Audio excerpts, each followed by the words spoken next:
Welcome to the Roadrunner 89 Investment Network, where we talk about interracial love and marriage. Hope you enjoy Swirl to Investment.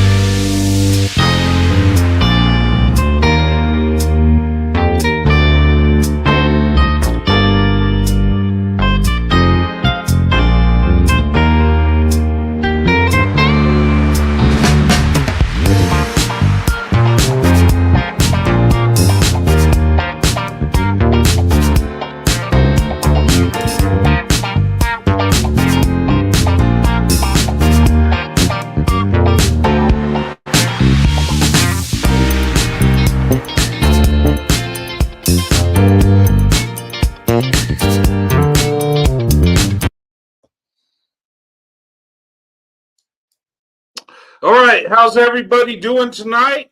Happy Saturday night. Hope you guys are having a good weekend. It's good to see everybody. Um, Sorry I was a bit late. I'm always late. Sorry. Um, Rushing home from work and trying to get it together. Um, but some good news. I got a new position at work. So I'm going to have more time for YouTube and more time with my wife and stuff. So I'm excited about that. I'll be working days, going to work in the morning, going to work at 6, getting off at 2:30, which is going to be awesome. Um, and I wanted that position because I want to have more time at home. Not working nights so much. You know, and having more time for YouTube and stuff that I like doing because I like doing YouTube. I like talking about interracial relationships and I love sharing my story with you guys about me and my wife and things that I went through when I opened up my options. Way back in the 80s. And truth is, um, I opened my options straight out the gate. I didn't even, you know, I went for black women as soon as I could start dating, and I never looked back. Um, you know, and I've been blessed, and you know, I've had great experiences. Not every experience was great, but you know, I opened up my options because I seen the beauty in black women and the character in black women, and I realized that's the best choice when it comes to women, when it comes to relationships. And some people say, "Well, that's your experience, and you're generalizing." And no, I'm going off my experiences, and I look at data. I don't just go on my experience, my life, my marriage. I look at other people too, and I look at statistics. And when I see relationships, when I see marriages, I'm seeing black women, white men being successful. Okay, I'm not just reading it, through studies. I actually see it in real life, in real time. And now, not every interracial relationship works, of course. It takes two people to make it work. Um, but I think black women, white men, I think we understand each other more than other groups, more than two white people, two black people. And I know people don't like hearing that, but from what I've seen and what I've experienced, I believe that to be the truth. Okay. Of course, everybody's an individual. The beautiful thing is you can be successful regardless of who you are, where you come from, and you don't have to go with the stats that your group has, right? And I would say live your life as an individual. Okay.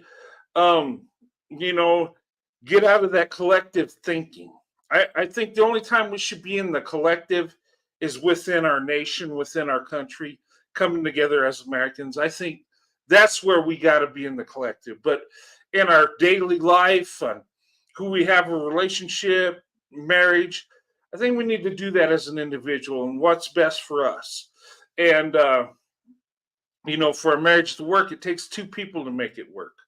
Um, Black women are amazing, and they bring out a lot out of us. And those of you that are in a relationship with a Black woman, married to a Black woman, you understand what I'm talking about. Um, and those that don't know what I'm talking about, if you ever get to know a Black woman that loves you and she touches your heart, you'll understand perfectly clear. Um, and that's not generalization. That's facts. That's truth. If you look at the marriage rates, um, we do better when we're in marriages with Black women statistically. Okay. Um, I'm not going to say one person's better than the other because we're all human beings. Okay. Um, but if we look at what's going on and we look at, women and their character, and, you know, from what I've seen, Black women, have a big heart. Black women have a lot of character and a lot of love. And there's a lot of white men out there that love Black women that would love to be in a relationship. Um, but for some reason, we got this barrier. Of course, the interracial relationships are growing. Uh, every day, there's more and more people opening up their options, and it's going to increase more and more. And once we open up, and I think it's going to take us as white men, Black women, to just open up to each other, express how we feel about each other. Um, and I believe when you show love towards people, generally you get it back. Okay, not always, but I think there's a fear when it comes to Black women, white men, that somehow we don't like each other, or there's that thinking that Black women don't like white men and vice versa. And when I started dating back in the 80s, um, I was, I've always been very attracted to Black women. And going in, I always had that feeling that Black women will not give me a chance, will not like me. And I found out that that's not true. Okay. Um, it's just that there's that barrier. And I think as a defense mechanism, we kind of might say we're not interested in interracial dating.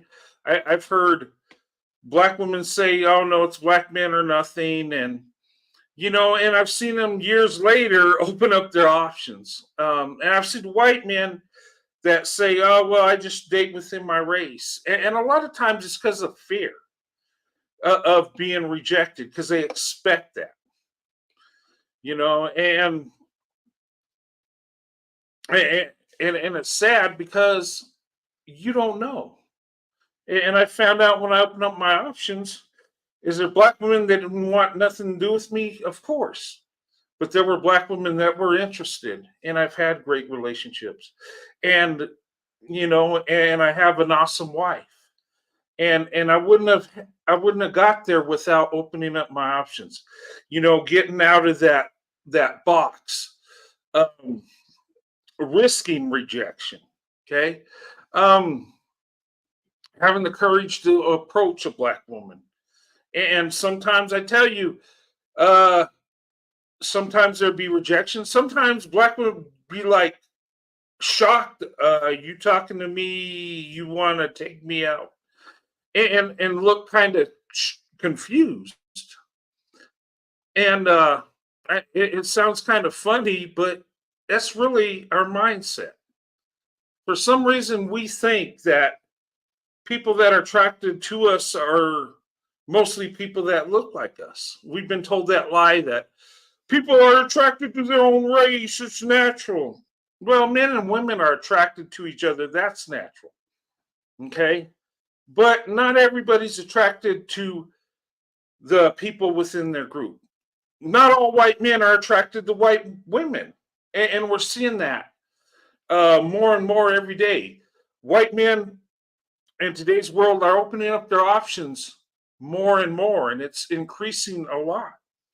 A lot of white men are dating and marrying Asian women, Hispanic women, black women, and I think with white men, I think um, we're wanting something different. Speaking in the collective, right? We want, and it's at times it's nice to have something different. Okay, and opposites attract, and I think what's going on is a lot of white men going for Asian women because Asian women shown they have interest in white men, so it's like, oh wow, okay. And I think that would increase more as we see more black women interested in white men. More white men will go for black women. Okay. Um, and another thing, white men a lot of times will not express how they feel about the women they're dating. They kind of keep it to themselves. Now I'm a little different. I'll tell you how I feel about black women. And I say it online. I say it at work. In my daily life, my family knows how I feel, and I'm not afraid to say it. I'm not ashamed to say it. Black women are the most beautiful, the most amazing women on earth. Why would I not have love for them? I'm just saying. Okay. But what I want to talk about tonight, and I'm going to go into other things. Okay. But I was thinking, and I've heard people say that white men uh, treat black women better than black men do. And I believe that. I believe that white men do treat black women better. Okay. And, and I think most people believe that. I believe most black people believe that. Even pro-black people believe that.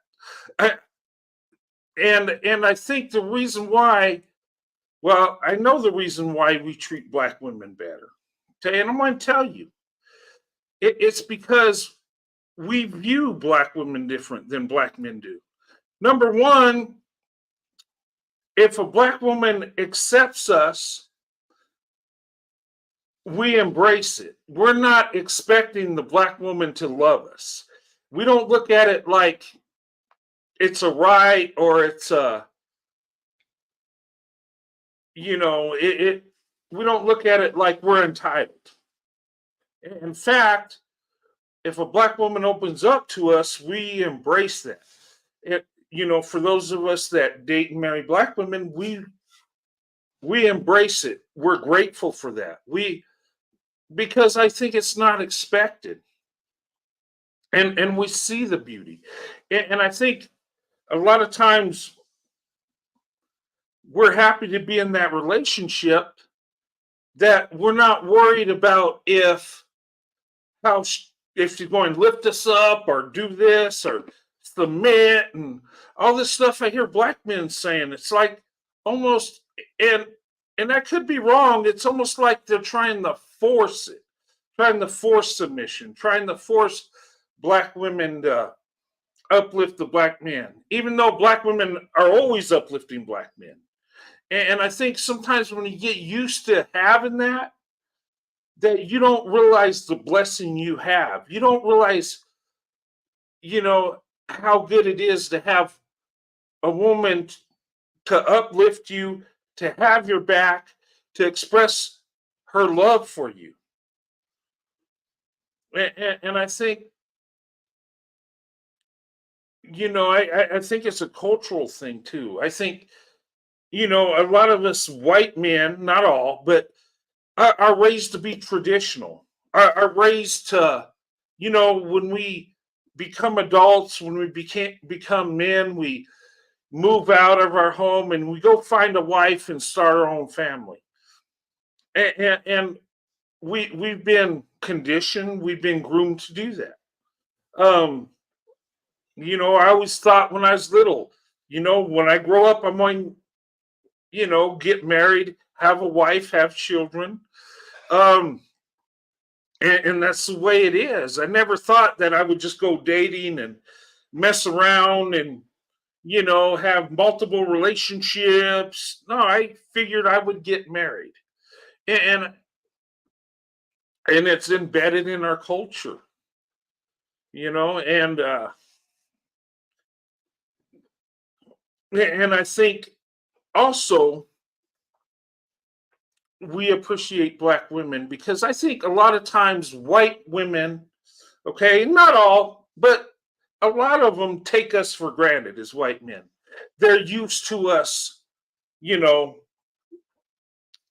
chasing them. They're used to us being the provider, the protector, and paying the way, and you know, and through generations and through time, we've done that. And I think a lot of times white women take white men for granted, and I think black women, it's kind of the same thing, that black men take black women for granted, because black women, white men in our communities, we're expected to make things happen. We're expected to take care, of our counterparts. We're always uplifting our counterparts. We're always putting them on that pedestal. White men put white women on that pedestal have for centuries. Okay, black women put black men on a pedestal. They're always saying how they love black men. They protest for black men. They're always there for black men, just like white men are there for white women.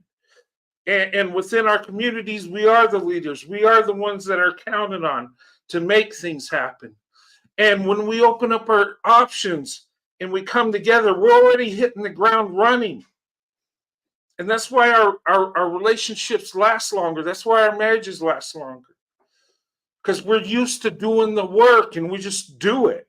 It's almost like a natural thing. And we do appreciate each other more so than our counterparts appreciate us. And I think that's why our marriages are more successful. Because it's nice to be appreciated, is it not? I mean, I've been in dates in the past where black women were like, thank you, and just happy that I was paying for the date and uplifting her. I mean, it's like weird, like you don't get that. And maybe that's generalizing. Maybe that's just what I see. Okay. But tell me if I'm wrong. And black women, tell me if I'm wrong. Do you feel like at times you're not appreciated within your community? That black men don't return the love that you give them? I've heard black women say this. And I've heard white men say this about white women, like they feel like they're not appreciated. And there's a number of white men looking to other races of women to kind of fill that void, something different, something new. What interracial relationships are going to happen. You cannot stop it. These pro-black and pro-white and these modern day segregationists cannot stop it. Because there's always someone in the group that's going to go to another group, that's going to open up their options. And whether it's, your brother, your sister, your children, grandchildren, it's going to happen. And instead of trying to fight it and, trying to look like our grandparents, and which is kind of weird, why don't we just make the best of it and go for the best option? Who's going to give us love? Who's going to love us and celebrate us? Why don't we go for that? I'm just saying. And in fact, white men are better off marrying black women. They do better with marriages. They're more successful. The numbers are there. Numbers don't lie. And in my opinion, with white women, is it's kind of a mixed bag. You might get a woman that loves you, that's a great woman, are someone that's going to manipulate you, take advantage of you, and use you up. Okay? White women, look, in my opinion, are the most, the most, what's that word? Um, Manipulative. They, it's almost like they got a plan and they're going, like they're for themselves. And I know I might get hate for this, but it just seems that way.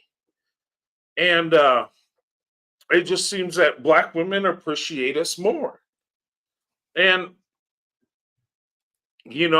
but at the end of the day, it's the individuals that make it work. Okay. And in a marriage, both the man and woman should get something out of it, should get love, should get, you know, and that's what marriages are for, uplifting each other. It ain't about women submitting to their husband and the man just being in charge. No, it goes deeper. Okay. When we go into a marriage, we give ourselves to that other person, we give everything so we can have everything. It takes two to make it work. It only takes one to destroy it. But anyway, I got some videos I'm going to show you, but I do think white men do treat black women better. We do. And I know there's this perception that white people were just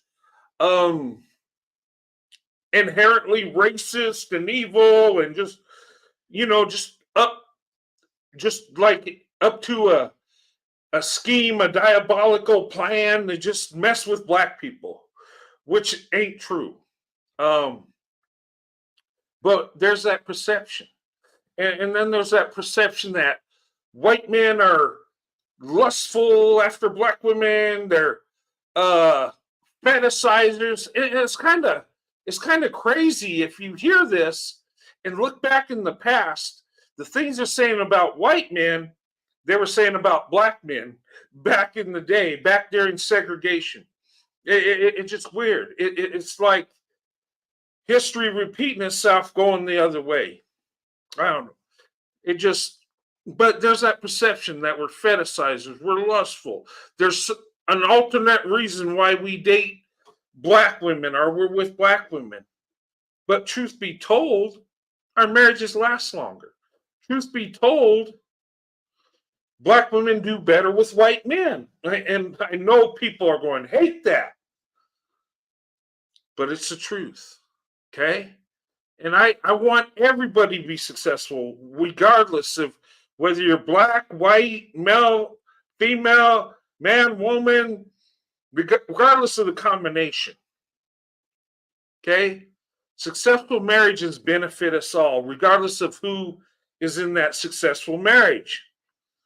We should never rejoice or be happy when a marriage fails. And I see that so many times, the swirling gone wrong crowd or the divestment gone wrong crowd, they get happy when they see failed relationships with black women, white men. And that's disgusting. Why would you be happy about that? I don't get happy when I see two black people get divorced or a black man, white woman, white man, black woman. I want everybody to be successful. Okay? Why would I not want that?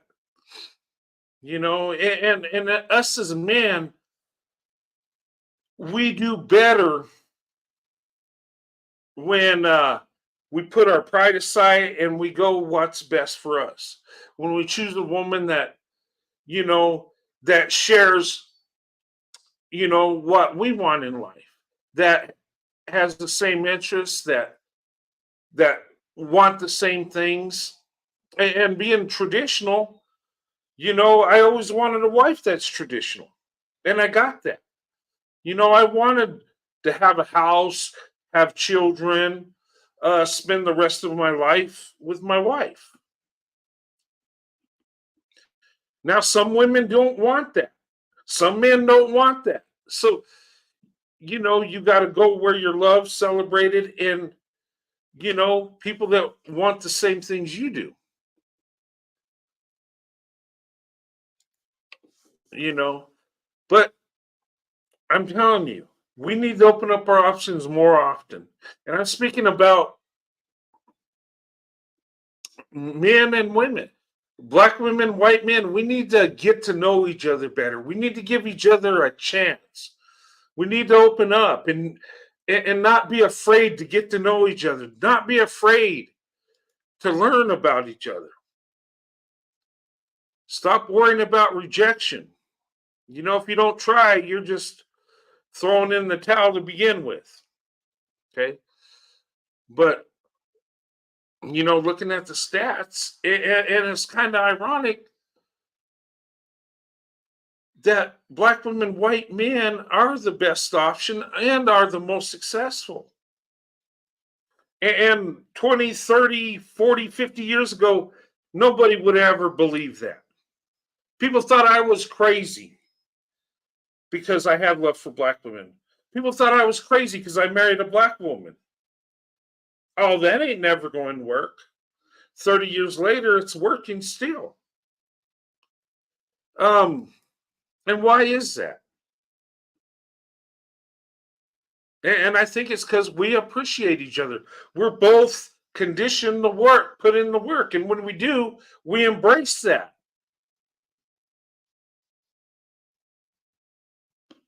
I'm just saying. And I think us as white men, we look at black women as a treasure, as a blessing. We look at black women like we're not expecting it. We don't think we're entitled to the love of a black woman. We don't. Now, maybe some weird white dudes think that, but mostly we don't. And those of us that love black women, we'd love to be with a black woman, but we don't expect it. And when it happens, we embrace it. We're thankful for that. And I think it's, we look at black women and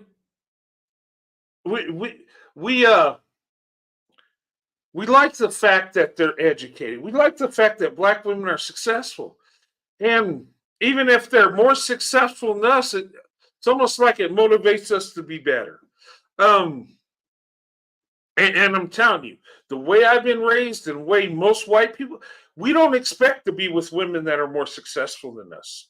If you're a traditional man, you don't expect that at all. And you shouldn't. Because we've been taught to be the providers. We've been taught, to be the protectors. And we've been taught to take care of the family, provide financially, spiritually, emotionally. That's what our job is as a man, as a father, as a husband.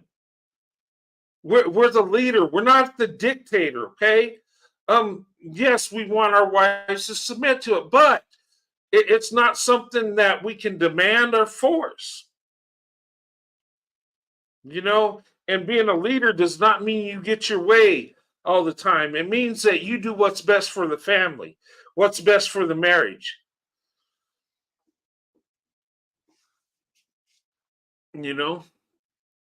But truth be told, we're not different races. We're the human race. We're not different species. Different species cannot procreate. People can procreate, whether you're white, Asian, black, whatever. We're human beings. So really, we're not different races. We come from different nationalities, different nations. But biblically, we come from the same place. Yeah, some people are dark for tropical areas, and some are light complected for more cold areas where there's less sun. If you study it scientifically, why are white people so light complected? You think about it in Europe where it's cold, there's not as much sun. We got to get as much sun as we can because everybody needs the sun to survive. You need it for the vitamin D. People in tropical areas, they have the sun beating on them. They need protection. But we're just human, but we can survive in any climate regardless of what we are, but anyway, I'm kind of drifting on that. But my point is we're human beings. Okay. One is not better than the other, but some have more success than others because of choices they make, because of the work they put in, because of their character, because of how they've been raised and taught.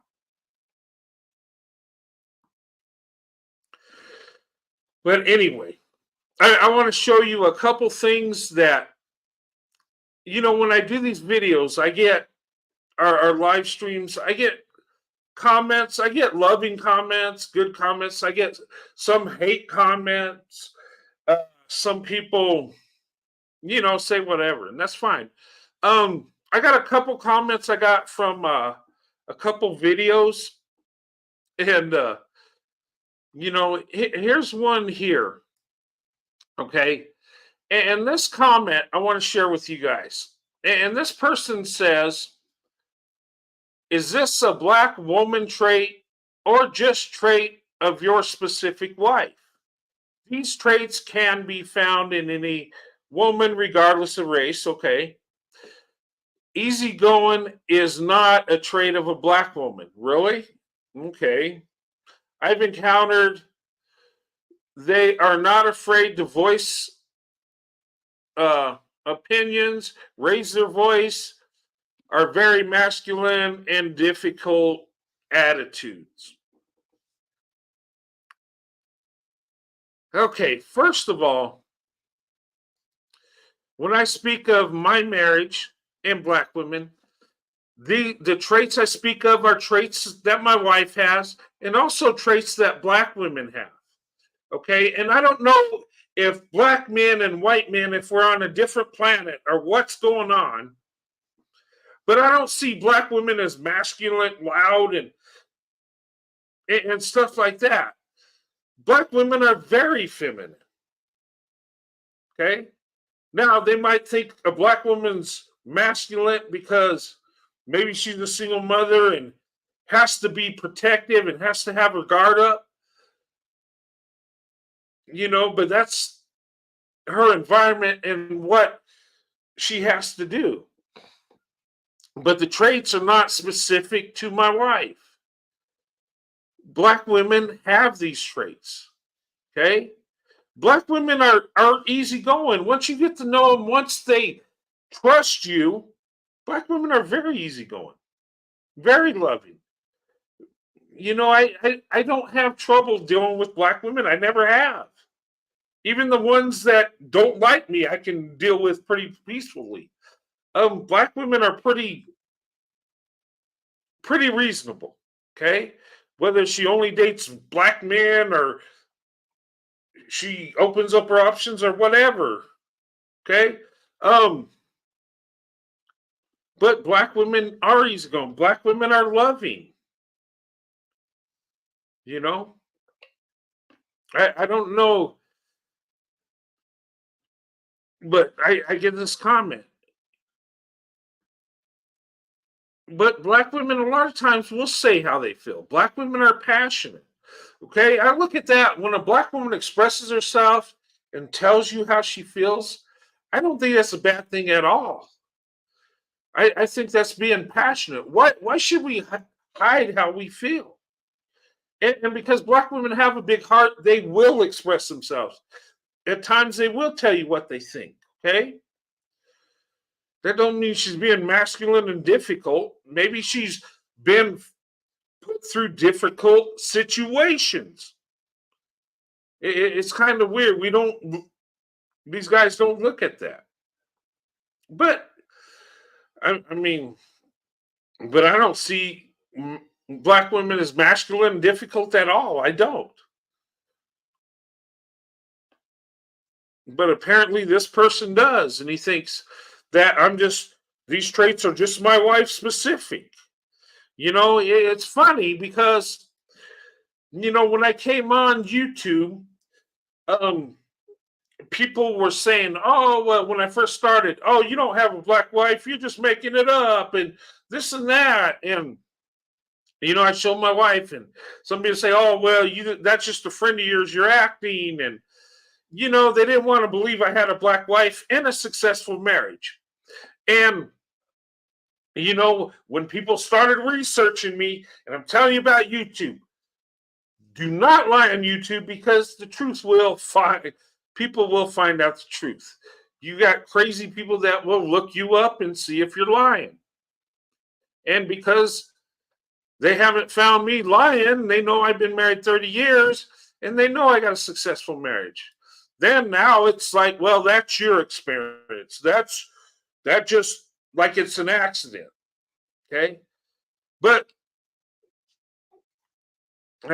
I'm telling you, the reason I got a good marriage, the reason I have, a good family life and I'm successful, is my wife is a big part of that, because of her traits, because of her love, because of her believing in me. And black women will show you love and respect if you give it to them. Black women a lot of times are on their guard because they have to be, because of the culture they're in, because of the situation. And a lot of people don't understand that. They think, oh, they just don't like white men, so I'm going to stay over here. No, maybe you don't know what's going on with her. And a lot of black women think white men don't like them anyway, and they're just out to fulfill a lustful desire or a fetish, because they've been told that for so long. Even to this day, people call me a fetishizer, and I've been married 30 years. I only have children with one woman, my wife.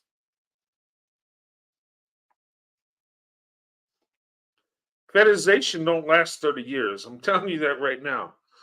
Okay? But I get that title because I'm white. They say I generalize. My God.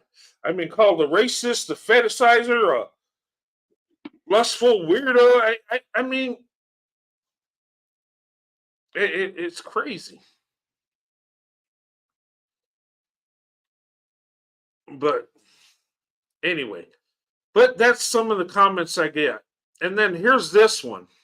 Okay. And this guy moved forward 1776. Thanks for promoting black women getting chopped up by white men on the first date. Okay. Then get this thing. Um, that white men are going to do these god awful things to you if you date them. Okay, you found one creepy white dude out of millions that did horrible things to a black woman. I could go on YouTube news channels and find stories of black men harming black women all the time. There are evil people in every group. Okay. Um, but of course, you got to vet. You got to, get to know people. And I would say, women, be careful. If you're a young woman and an older man is interested in you, be very cautious. Okay. A lot of men will go after young women because they're more vulnerable. They're easier to deceive because they're young, they haven't lived as long, and they haven't experienced life. A lot of men will prey on younger women. Okay. Really, most men, good men, want to be with a woman their age. Okay. They're not looking for someone super young when they're old. I just, I've always dated women within my age. You know, Maybe a year younger than me or a couple years older, but within that range. Okay. Most men do that because in a relationship, you want someone that has, same things in common, right? And I couldn't see dating someone 20 years younger than me if I was single. To me, I wouldn't be happy with that. It would have to be a woman my age. But, that's most men are like that. But I know some people say, "Well, I'm in a relationship and he's older than me or he's older," and okay, you do you. But for me, I like to be within. But anyway, um, but for me, I've always been that way. But Anyway, okay, let me show you this video. I got a couple of them, okay? And this guy talks about stats, okay? And I've heard a lot of people talk about stats. I've looked at studies, I've over and over and over again, okay?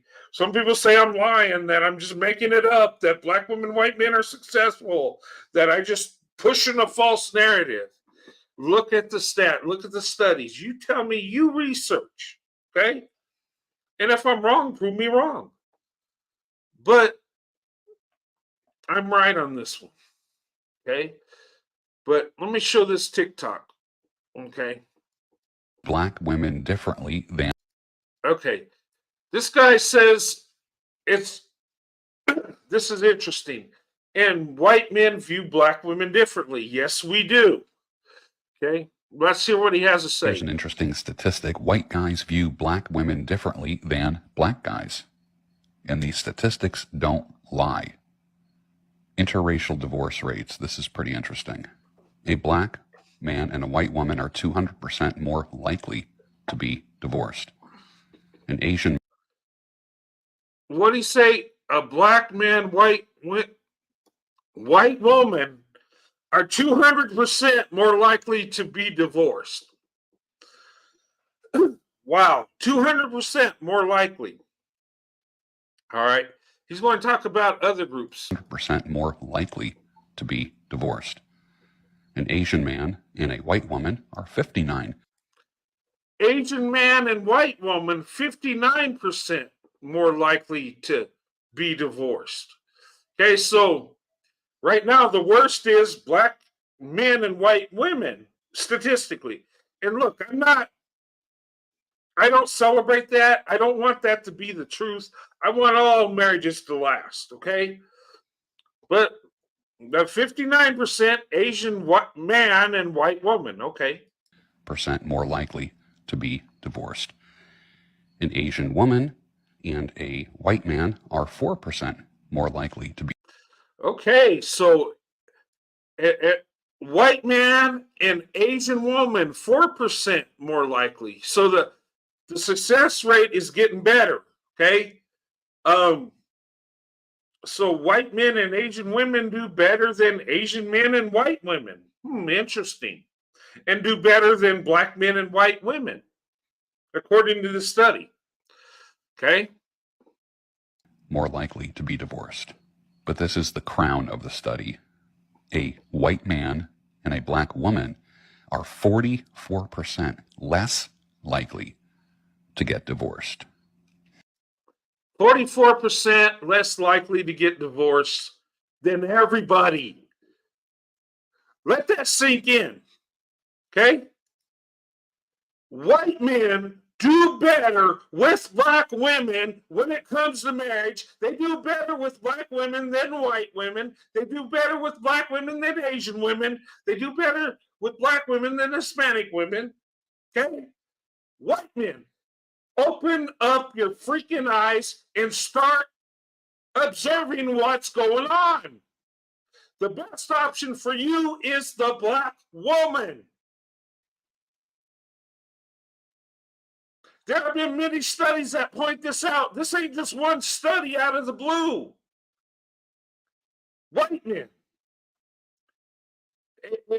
if you do things to get the best option, if you study, okay, we do this with finances, right? Okay, we buy stock, or we have investments, and we look at corporations that are doing well and that have a good track record, and we go with the best option that has performed the best, right? Makes sense. Makes sense, right? Especially when we're dealing with money. We don't want to just throw our money just anywhere and say, and hope something good happens. We go for who has the best track record, who's going to give us a better return in our investment. Your best investment, our worst investment, is marriage. Let me tell you something. The most important investment you'll make is who you marry. If you marry a good woman that loves you and is always there for you, you'll be blessed. If you marry the wrong woman, you will be in for a nightmare. It could be very bad. Okay? Now, if I'm a young white man that's, in his young 20s and I want a good wife and I want the best option, and I look at it with the best track record,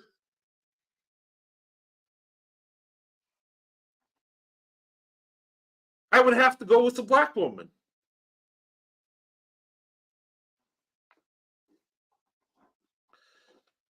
I'm just saying. And black women, statistically, you're better off with a white man than any other group of men. Okay, and I'm not attacking other groups of men. I'm just saying, statistically, okay, something's going on here. And I think it's something that's supposed to happen. I think it's something that's spiritual. I think it's something that God is involved and he wants us to come together. I believe that. And I'm telling you, why are black women, white men the most successful? Why?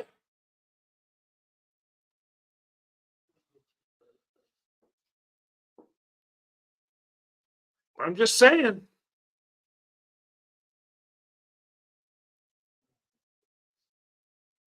But we don't want to believe that, do we? We want to sit in our segregated mindset. Oh my God, I want my kids to look like my grandparents because that's how we look. And we're only attracted to people that look like us, which is a damn freaking lie.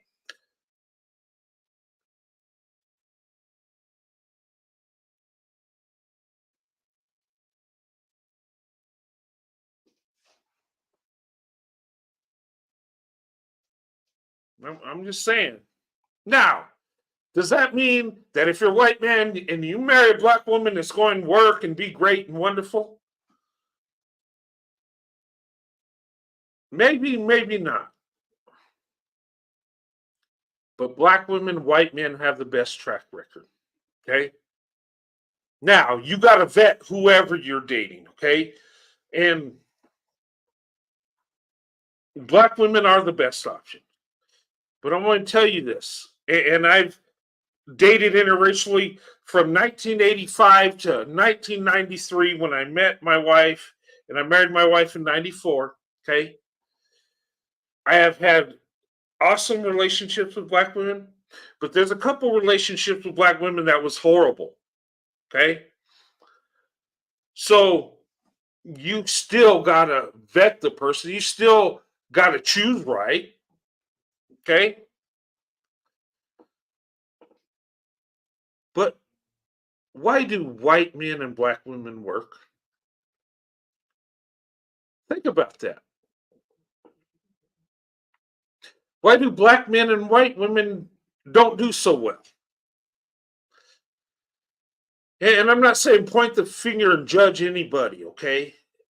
But why are their relationships not working so well and ours are doing really good? And I ask you, look into this. Find out why. I seen a YouTube channel with black men that are in the white women and Asian women, and they had a picture of a black man like in sitting on his throne with a crown and a bunch of pregnant white women. And I'm like, okay. And I thought about that. I was like, no wonder your relationships don't work. You're showing a lustful fantasy, but yet white men are the fetishizers. Yeah, you know. And I'm not saying all black men think that way, but I'm just saying. But you got to look at it. Why do some marriages work and some don't? Why is it that a lot of black men see black women as masculine, loud, crazy, but then you got white men that see black women as beautiful, amazing, and just love them to death. Like, oh my God.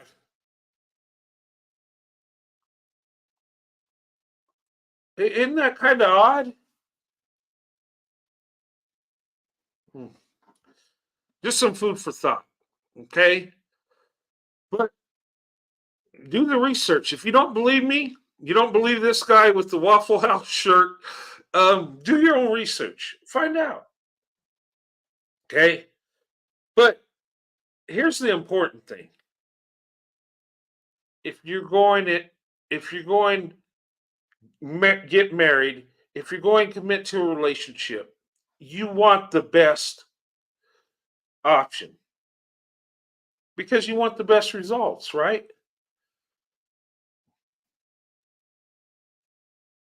So statistically, if you're a white man and you want the best chance to have a successful marriage, you would choose the black woman.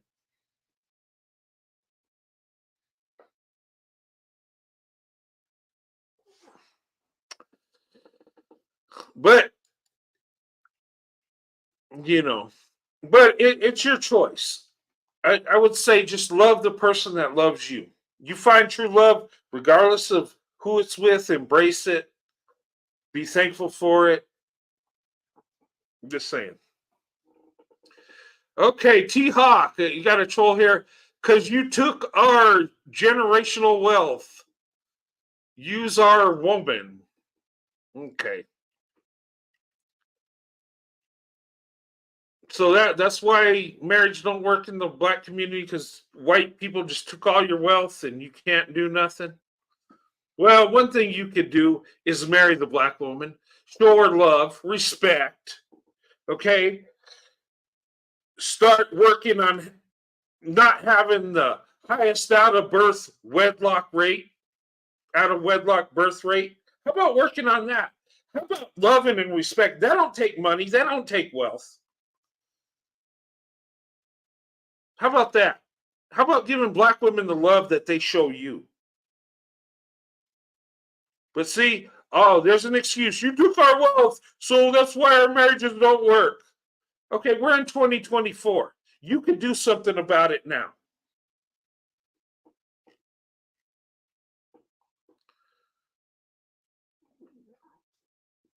I'm just saying that's a piss poor excuse. You got to make things happen. You could either sit on the sidelines, be a victim, say, well, you took this, you did this. Yeah, white people did some evil crap. I ain't going to lie. But what are you going to do now? You got black women, and this is an amazing thing. The black community, if black men love black women like black women love black men, the black community would be thriving. They would be dominating. But they're not. And you know why? Because these men are caught up in their ego, their pride. They're too busy trying to be a king, making women submit, and all this stuff that they can't open up their heart to the women. Thus, you have the highest out of birth wedlock rate. Did I say that right? Yeah, the highest out of wedlock birth rate. Okay. And why?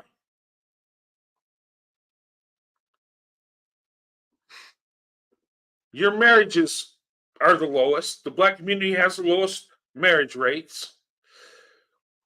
And to be fair, we all need to work on marriage, all groups. But all you got to do, if you pour love into a black woman and you embrace her and you let her uplift you, you're going to be successful. I know that sounds simplistic, but really it's true. I tell you, black women are amazing. The reason our marriages work better with black women because black women are more loving, more nurturing, and black women are putting the men in their lives first. Where many times Becky's all for Becky. I'm just saying. But It's simple. Treat black women with love and respect. And while they're out there uplifting you, telling you how much they love you, return that love. Quit talking about their wig, their weave, their makeup, and all that stupid shit, because that's getting you nowhere. And don't think you're going to run up on Becky and have a better result. Because when it comes to women, if you don't pour love and respect into them and treat them like a lady, you're going to lose her. I don't care what race she is.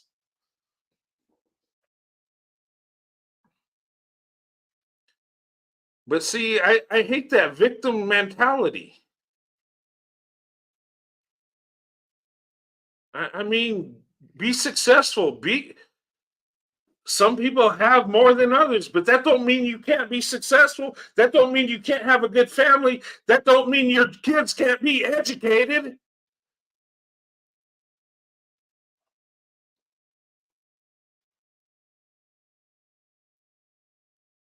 Women are looking for a man that's going lead, provide, and protect. Okay? And black women will embrace that. You show them love and respect, you're going to get it tenfold. But, hey, you don't want to love and respect black women? Well, step aside. Men like me will step in and do it. As I see a blessing. Look. Okay. But anyway, all right, let me show you another video. I'm kind of ranting here. But let's see here. Okay, this one's going to be a black woman talking about dating black men. And the reason I show this when black women talk about black men is because I observe. And if you're interested in black women, you love black women, you need to listen to black women, okay? And yeah, see, when they talk about black men and why, what's going on there? Because when a black woman opens up her options, okay, you can learn something. I'm just saying. But let me show this real quick. That genuinely desires a dark skin. Okay. All right. This woman here, okay, she's dark complected, beautiful woman, but she talks about dark skinned black woman and black men. Okay, let's hear what she has to say. Finding a black man that genuinely desires a dark skinned woman has been interesting, right? Because every black man I've dated, their type was always exotic, meaning light skin, curly hair. Like, that's not exotic. Green eyes. Hello, she's just mixed, babe. Okay. Did you hear what they said? It's kind of ironic. They said it together, like they knew what these black men are looking for. Exotic, light skin, green eyes. Now, let me say this. If you're attracted to a woman that's light skinned, there's nothing wrong with that. But in my opinion, dark-skinned black women shouldn't know that. You shouldn't be advertising it in that way or putting somebody down because they're darker than what you like. I mean, this woman's very beautiful. Who wouldn't want to date a woman that looks like that? Seriously. I don't understand this colorism thing. Like, I've seen black women that are different shades, and I never really looked at black women in different shades, dark, light. It's weird. I always just seen a black woman as a black woman. And I've never had a preference, whether she's light or dark. I never had that. Now, my wife is very dark, but she could have been light or dark. And they say, well, white men like the dark-skinned black women. No, it's not that. I think it's that we have more access to darker black women because I think a lot of them feel kind of rejected from black men, so they kind of open up to white men more. Maybe I'm wrong, or maybe it's because us white men don't care whether she's light or dark, and we just see her as a black woman, and we think a black woman is beautiful. You know, her features, her skin tone, whether it's dark or a little lighter, it don't matter. Hmm. But anyway, let's continue. She's just mixed. That's been my experience. But I'm someone who dates outside of my race. I date inside. I date all around. You know what I'm saying? If you fine, you fine. But my experience in dating, She dates around. If you're fine, you're fine. Okay. dating like European men or white men or just mixed race men or men of different cultures just treat women differently. I've never had to worry about like maybe this man desires a lighter skinned woman when I'm dating outside of my race, or when I'm dating a black man that genuinely desires a dark skinned woman or loves a dark skinned woman. You know what? Talking about what she said, and I've heard black women say this, that and I had a black woman say this to me, that she loves dating white men because they're not focused on her skin tone. They're not focused on whether she's got a weave or her makeup. Um, and and we don't care about that. I mean, look, I know about a weave as much as any man. Look, I've been married 30 years. I paid for weaves, braids, wigs, all that stuff that black women have, right? And I never cared. Whatever my wife hairstyle she wanted, I'm okay with it. If she feels beautiful, she likes it. I just think that's, for me, that's the women's department. Whether she wears a weave or makeup, or I say leave that to women. I don't get caught up into that. And it seems weird when I started watching YouTube. I was like, and I turn it on and see this black dude on there going in on black women and their weave and calling her hair hat, and I was like, what is this? And I've never look. I've been married 30 years, right? I got married in '94, and my wife's had weaves, and before I met my wife, the women that I dated, some had braids, weaves, and before I started watching social media, I've seen black women wearing weaves all the time, and married to black men, and I never heard anybody complain about a black woman's weave. They just wore it, and nobody cared. But somehow social media became a big thing. Like, oh my God, it's not natural, it's fake.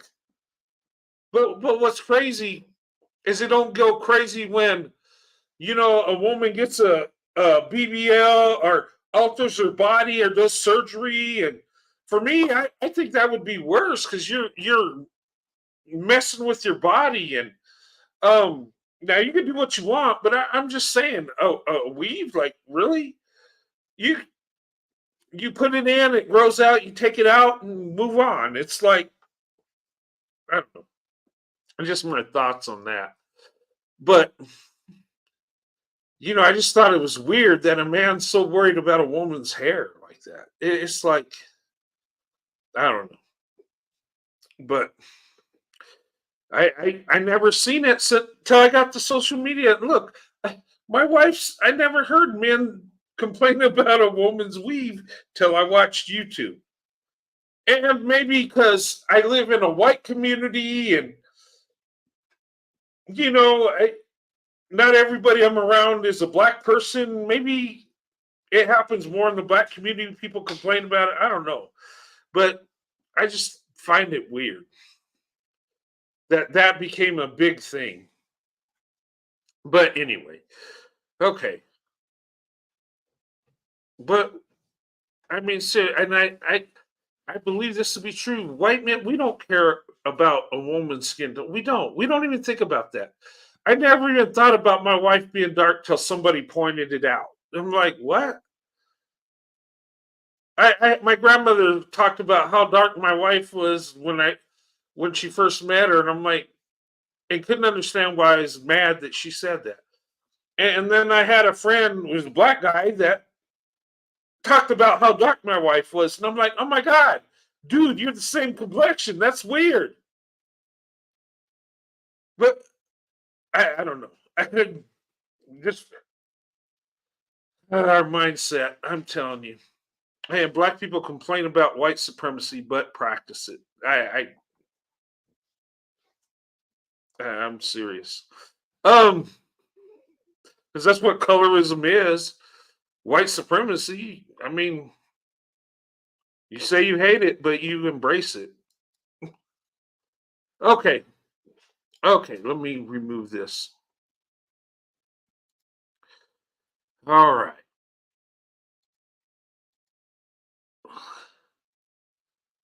All right. Now this video I'm going to show you, and this is disturbing. Okay. And I know it's a thing.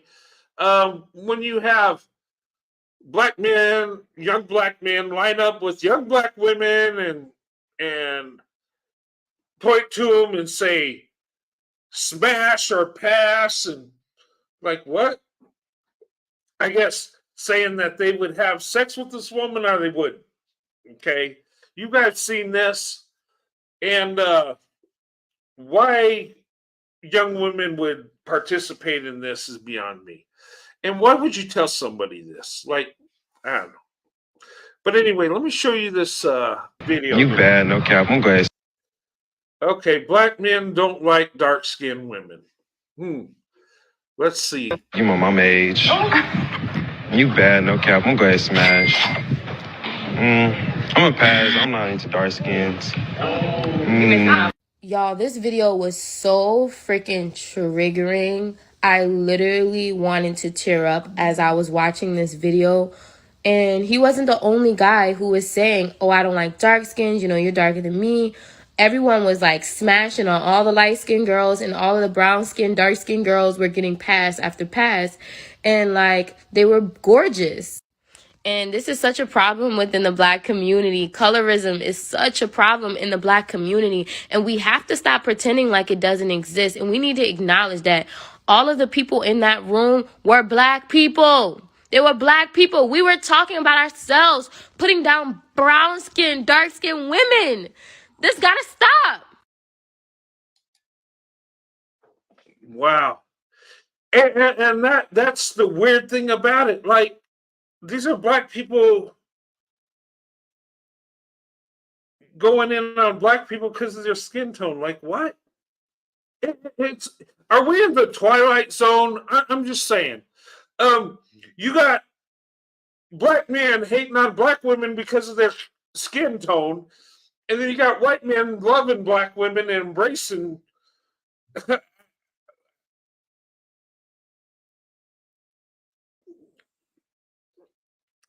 When I first heard about this colorism thing, I thought it was a lie and a joke. But I've seen it, and it's disturbing. And she's right. A lot of those young ladies were very attractive. But first of all, why would these young ladies line up and allow a guy to say smash, pass? Like, why would you do that? I mean, and what does that do mentally to these young ladies, you know, that are dark skinned? Like, just tear down their self esteem? And does it make the lighter complected black women feel superior? I mean, what's going on? This looks like racism all the way. Like, the lighter the better, right? Come on now. Isn't that what racist white people did back in the day? Why are black people mimicking it? I'm just saying. But you're never going to see a bunch. Well, I'm not going to say never, but white men don't usually smash pass. I mean, they do weird things too. I'm not going to. This is weird. Why would it? I don't know. It's disgusting. Okay. All right, let's play this video. There were Okay, this young lady, she's talking about going out with her friends, being single, and a white woman that's a friend is in a relationship.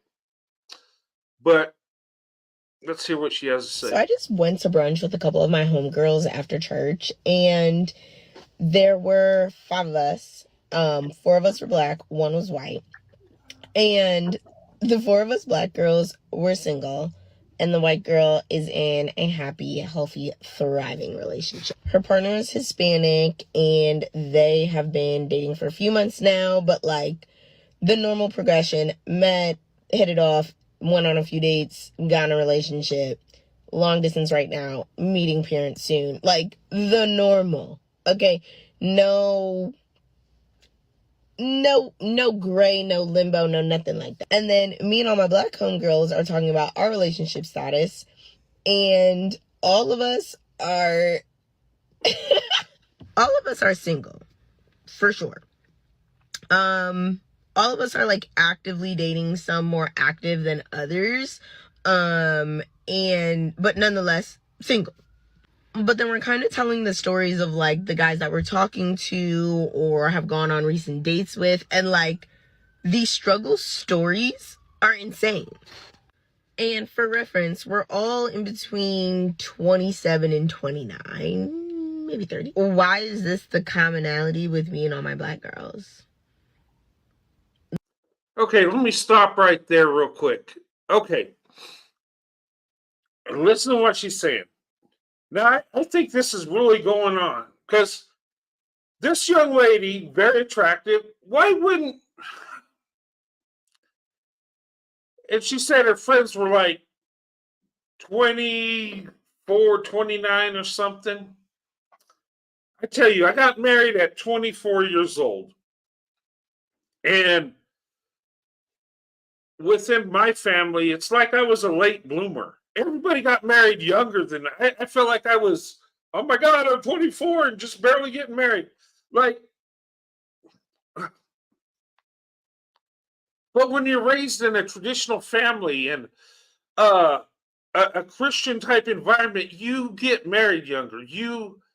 And I think, and this is my opinion, I think us as people, we need to go back to marriage. We need to go back to, you know, getting together, falling in love, getting married. I think the world would be so much better if we did it that way, more traditional sense. But it seems like in today's world, people date, have sex, have kids, and some never get married. And I think it's sad to see young, beautiful black women not in a relationship where they're looking towards marriage, where they're starting out their life. It seems like these young ladies don't get married till later on in their life. And some will be 30, 40, 50. Some never get married. And I'm like, to me, it's just sad.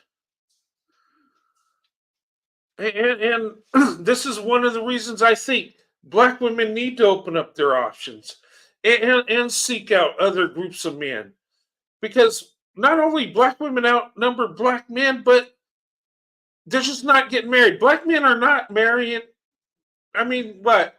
30% of black men are married, 27% of black women? I mean, what's going on? And then black men marry out more than any other group of men. So that's really taking the numbers down. So if you're a pro black woman, I mean, are you okay with just dating or having children and being a single mother and maybe having a boyfriend for the rest of your life? Or I'm just like, oh my God, this I don't know this woman's personality, but you see she's very attractive. She looks like listen to her talk. She seems like she's a nice person. Um, I don't, I don't get it. I don't understand why more black women are not married. I don't, oh my God. What's wrong with black men? I'm just saying, black men, wake up. Oh my God. But black women, open up your options. I'm just saying. Like faithfully, not just this group of black girls, but like so many, my closest friends, my black girlies that I've met on assignments, out, like all my black girlies that exclusively date black men are on a struggle bus. And a part of me is like, just get off the bus, date other races, start dating any other race. Right. Get off the struggle bus. She's right, though. Look, I don't mean to be funny, but 27% of black women are married. 27. Okay?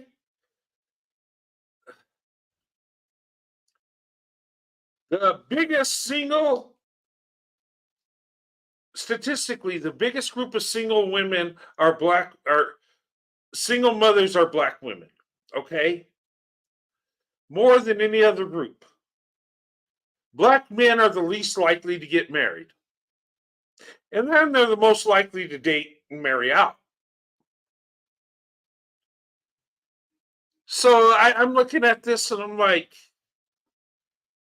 just open up your options. I mean, I know that's easier said than done. I know it's scary to get to know other groups of men. And I know, especially white men, oh my God, you've been told we're the devil your whole life. So, of course, you're going, be scared. You're going to be freaked out. And I don't get mad at black women for that because they've been taught that. Not all, but a lot of them. So they look at white men, oh my God, this guy's going to fetishize me. Oh my God, what else is he going to do? It's like, but anyway. But she's right. I mean, if you want to be married and you want somebody that's going to love you and be there for you, I mean, or do you want to compete for the men? And here's the thing, and this is the thing I find disturbing. I'm seeing black women competing for men and black men. And it's like, and I see black men saying they don't compete for women. And I'm like, what? What the hell? Like, is it because their ego's so big that, oh, women come to me because I'm the man? Or is it because black women outnumber them so much and you got so many pro-black women that just want the black man that, hey, and I understand it now. Now I understand why Kevin Samuel said you got to lower your standards, date and marry down. Why? Because if you're a pro-black woman, that's the only chance you got. You're going to have to settle for less because there's more of you than them. And and a lot of them believe that they got black women. They don't need to work for black women. And maybe a lot of times black men go for other women because they gotta compete for Becky, or they gotta at least do something. But black women just undying love and just, oh, here we go, we're going to protest, we're going to give you everything. Oh yeah, we'll do better. How many times I see on YouTube, black women need to do better. Do better at what? They're already at the top. Black women don't need to do better. They just need to go somewhere else. I'm just saying. Okay. Women outnumber men.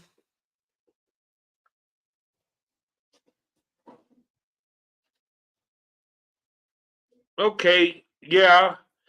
Now, if black women open up their options, though, then men are competing for them, and men need to compete for women. It don't need women shouldn't be competing for men. That's my opinion, regardless of the race.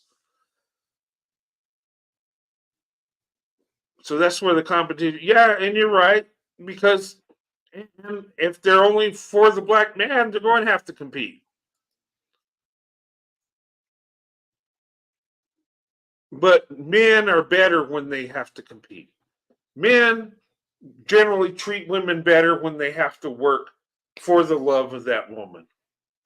When it's given to you with no effort, then I'm just saying. Yeah, black men aren't the only race of men on earth. Black women, you could date anybody. The world's yours. Just all you gotta do is take it. Okay, let's finish this up. And there is something in my stomach that immediately just gets sick at that thought. I want black love. I once read this article and it was saying how black women need to start dating outside of their race because it's not working. Like, it broke down all these statistics and all these things. And I did a poll on my Instagram story. Like, would you rather date down or date down within your race? So date down with a black man. So, let go of some of your non-negotiables, a man that makes less than you, a man that, like, whatever your non-negotiables are, date down from those, or date white. And a majority of black women said they would rather date down. And I'm like, what is the chokehold? I'm asking myself, what is the chokehold? Like, I myself would rather date down than date outside of my race. And it's just so frustrating. It's so frustrating. I wish I had more to say than that. I am very frustrated with dating at this point. And I get the girlies that are like, decenter men and focus on your relationship with God and focus on your friendships and da da da da. And that's what my 20s has been all about. My friends, traveling, catching a fight, doing whatever I want to do, spending money willy-nilly. Like, that's what I do. Like, y'all not trying to come home to the same person every day? Y'all not trying to fold his laundry? Y'all not trying to cook dinner? Y'all not trying to go to Pilates after you make your kids lunch? Oh, we got different goals.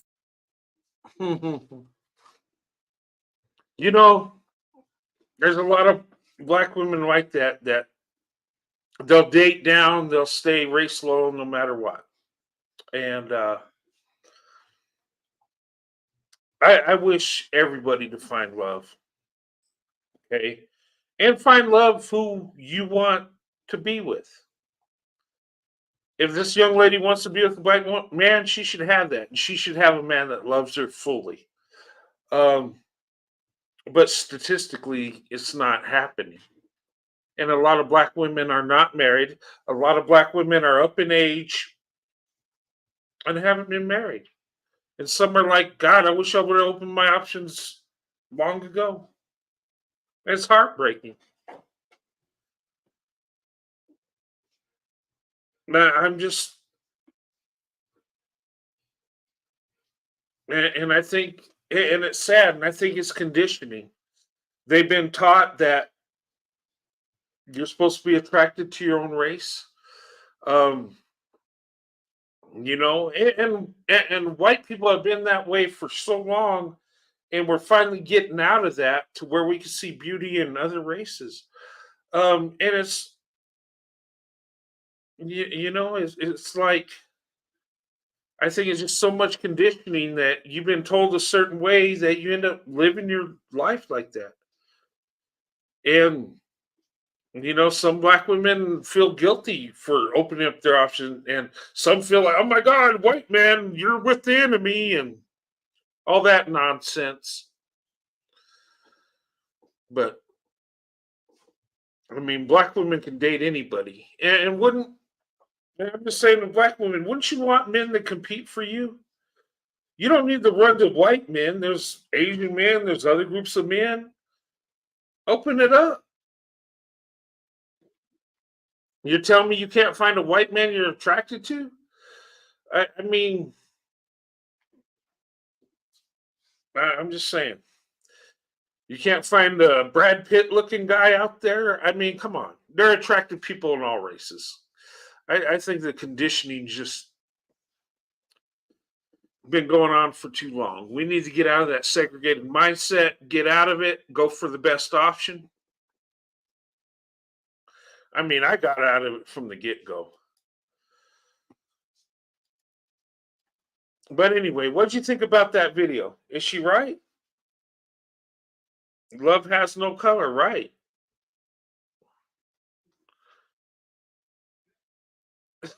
It was stick to your own kind, ladies. Joking. Hey, all right. Now, I want to show this video. This young lady is pro-black. I think I don't think she's for interracial relationships, but she kind of acts like she's objective, like whoever you want to be with is great. And, anyway, but here's her opinion on why on white men treat black women better. Okay. So I'm not here to try to convince any woman that they need to date or marry any particular race. I just believe in having honest conversations. And unfortunately, when black women talk about interracial relationships, it's usually dishonest. Oftentimes what happens is that we had bad or failed experiences in the black community, and then we want to take those broken pieces of ourselves and then bring it into the white community without first being self-reflective.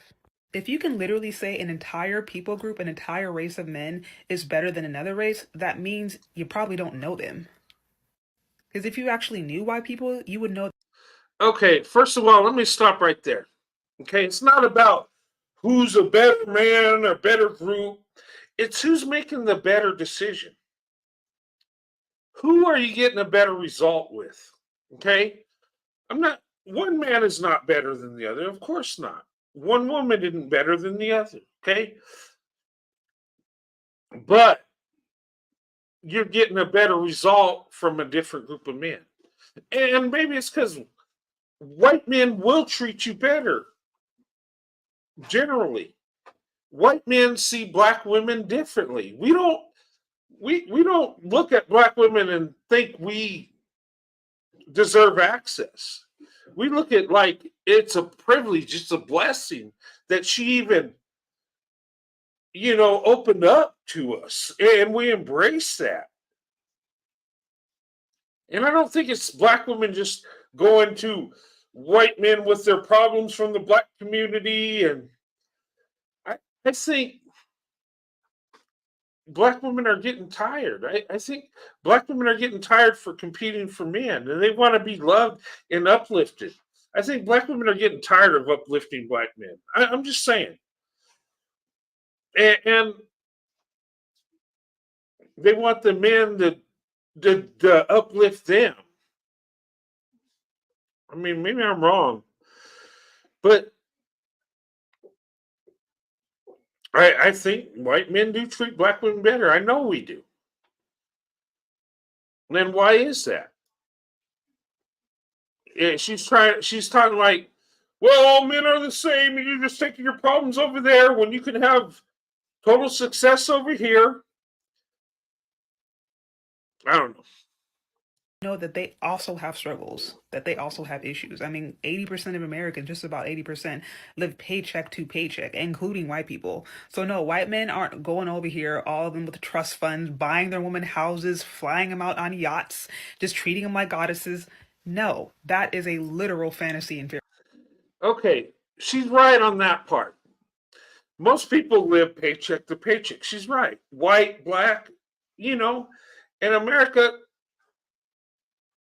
and white people ain't running around with trust funds and money and wealthy.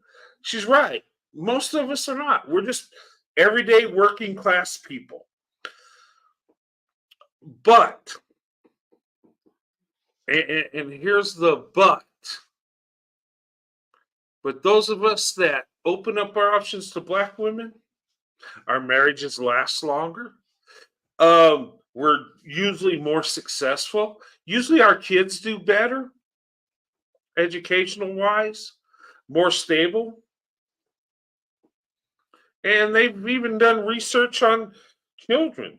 And they found out that biracial children with black women, white men tend to do better. Not all, but they usually do. And when you have a solid foundation within marriage, and both of you are putting in the work, you're going to usually have a better marriage. You're usually going to last longer. Usually your children are going to do better. The more stable the family, the better the children do. Okay?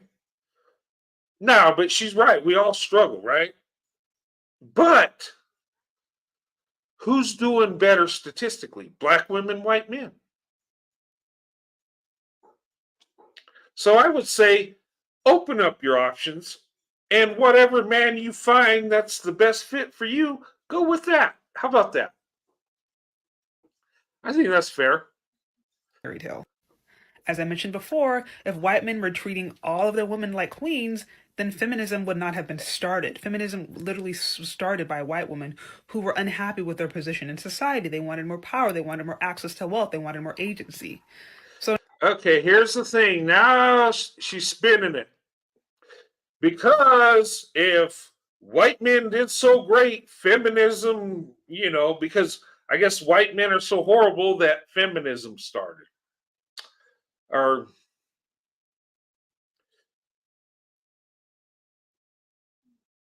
but if that's the case, why do we do better with black women?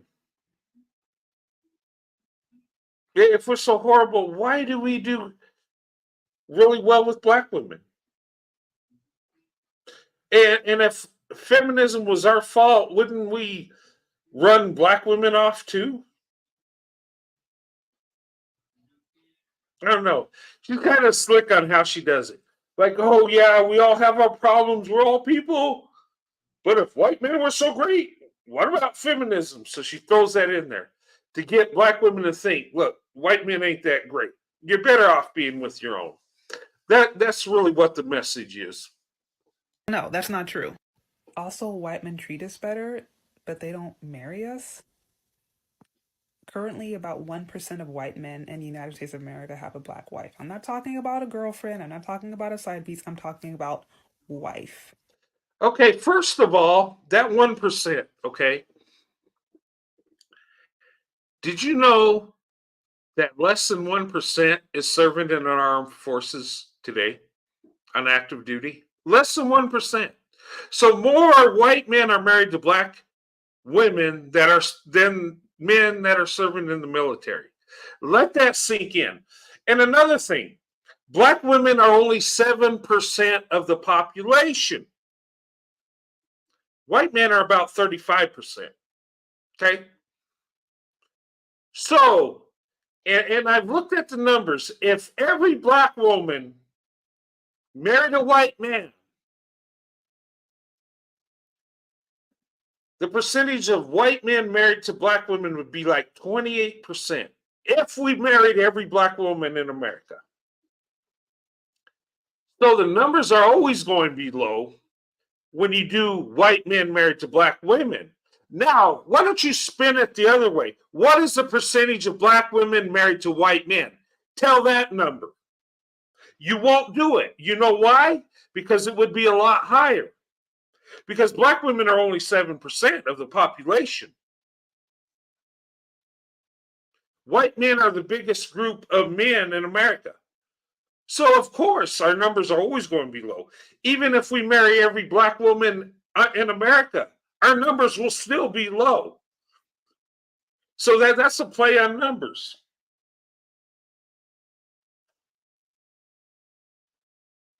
I mean, think about it. 1%, that's millions of people. What is the percentage of white men married to black women compared to the 1960s?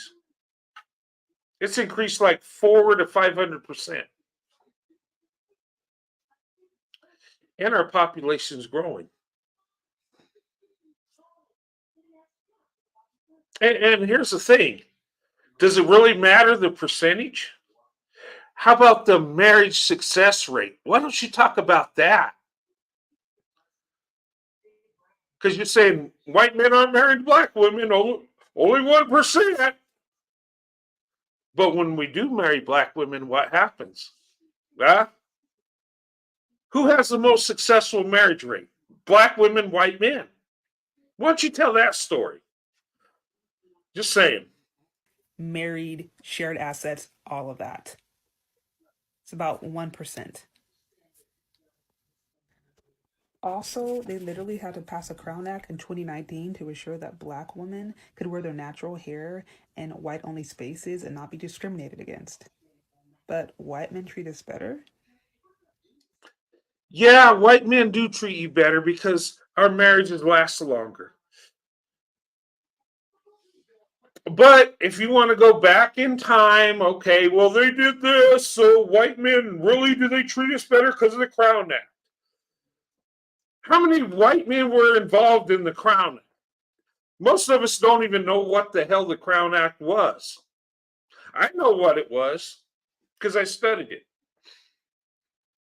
We're talking in today's world, lady. Who has the longest lasting marriage? Who, when black women get married, who do they have? What? Okay. When black women get married, who are they most successful with when it comes to marriage?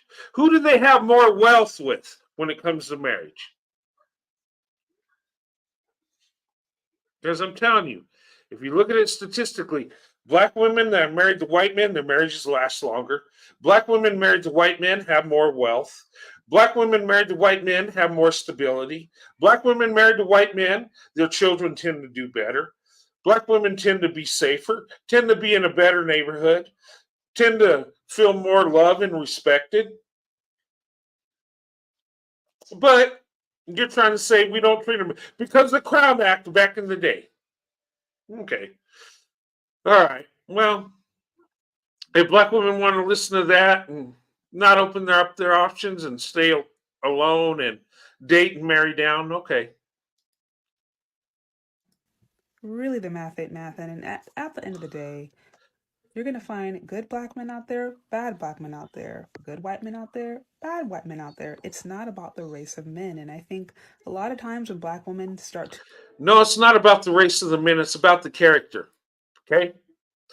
And really, statistically, who has more character?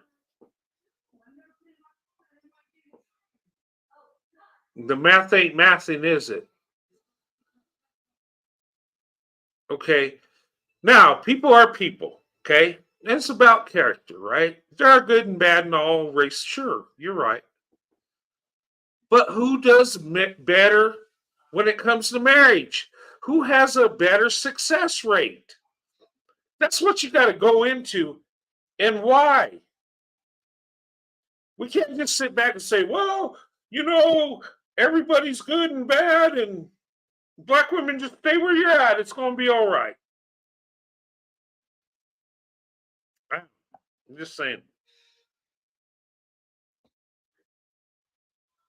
pedestalize one group of men and overlook another group of men, we're not dealing with the root issue. Water seeks its own level.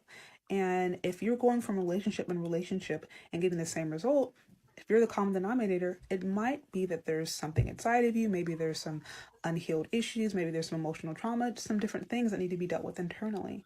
Because if we don't become self-reflective, and if we don't actually deal with some of the different issues that are actually impacting our relationships and impacting us, then whether we date somebody in our race or outside of our race, we're going to continue to recreate those same toxic scenarios. It's not about the race of the man. A lot of times it's about the character. If you have good character, you will attract good character. We want to get out of just praising a particular race and overlooking the other because it does not get to the root. Yeah, praising one race over the other. You're right. So black women, quit praising black men and open up your options. Praise the man that loves you. How about that?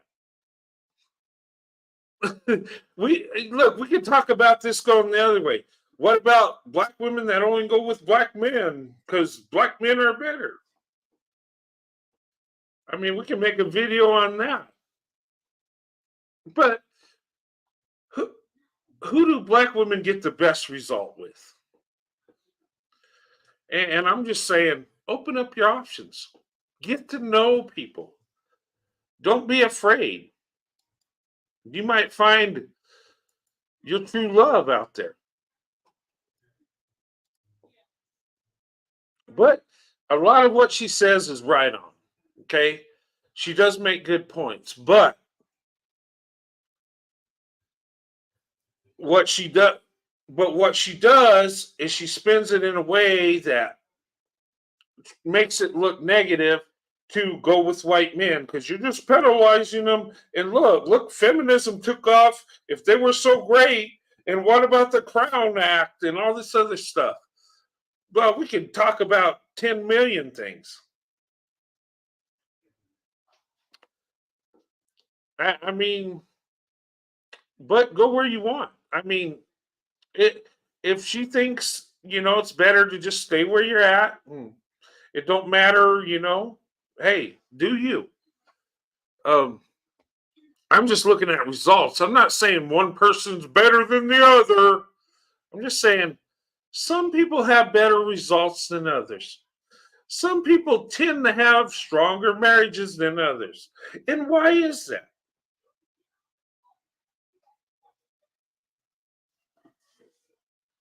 Anyway, I might drop the link if you guys want to come up. But I want to show one more video. Oh, man.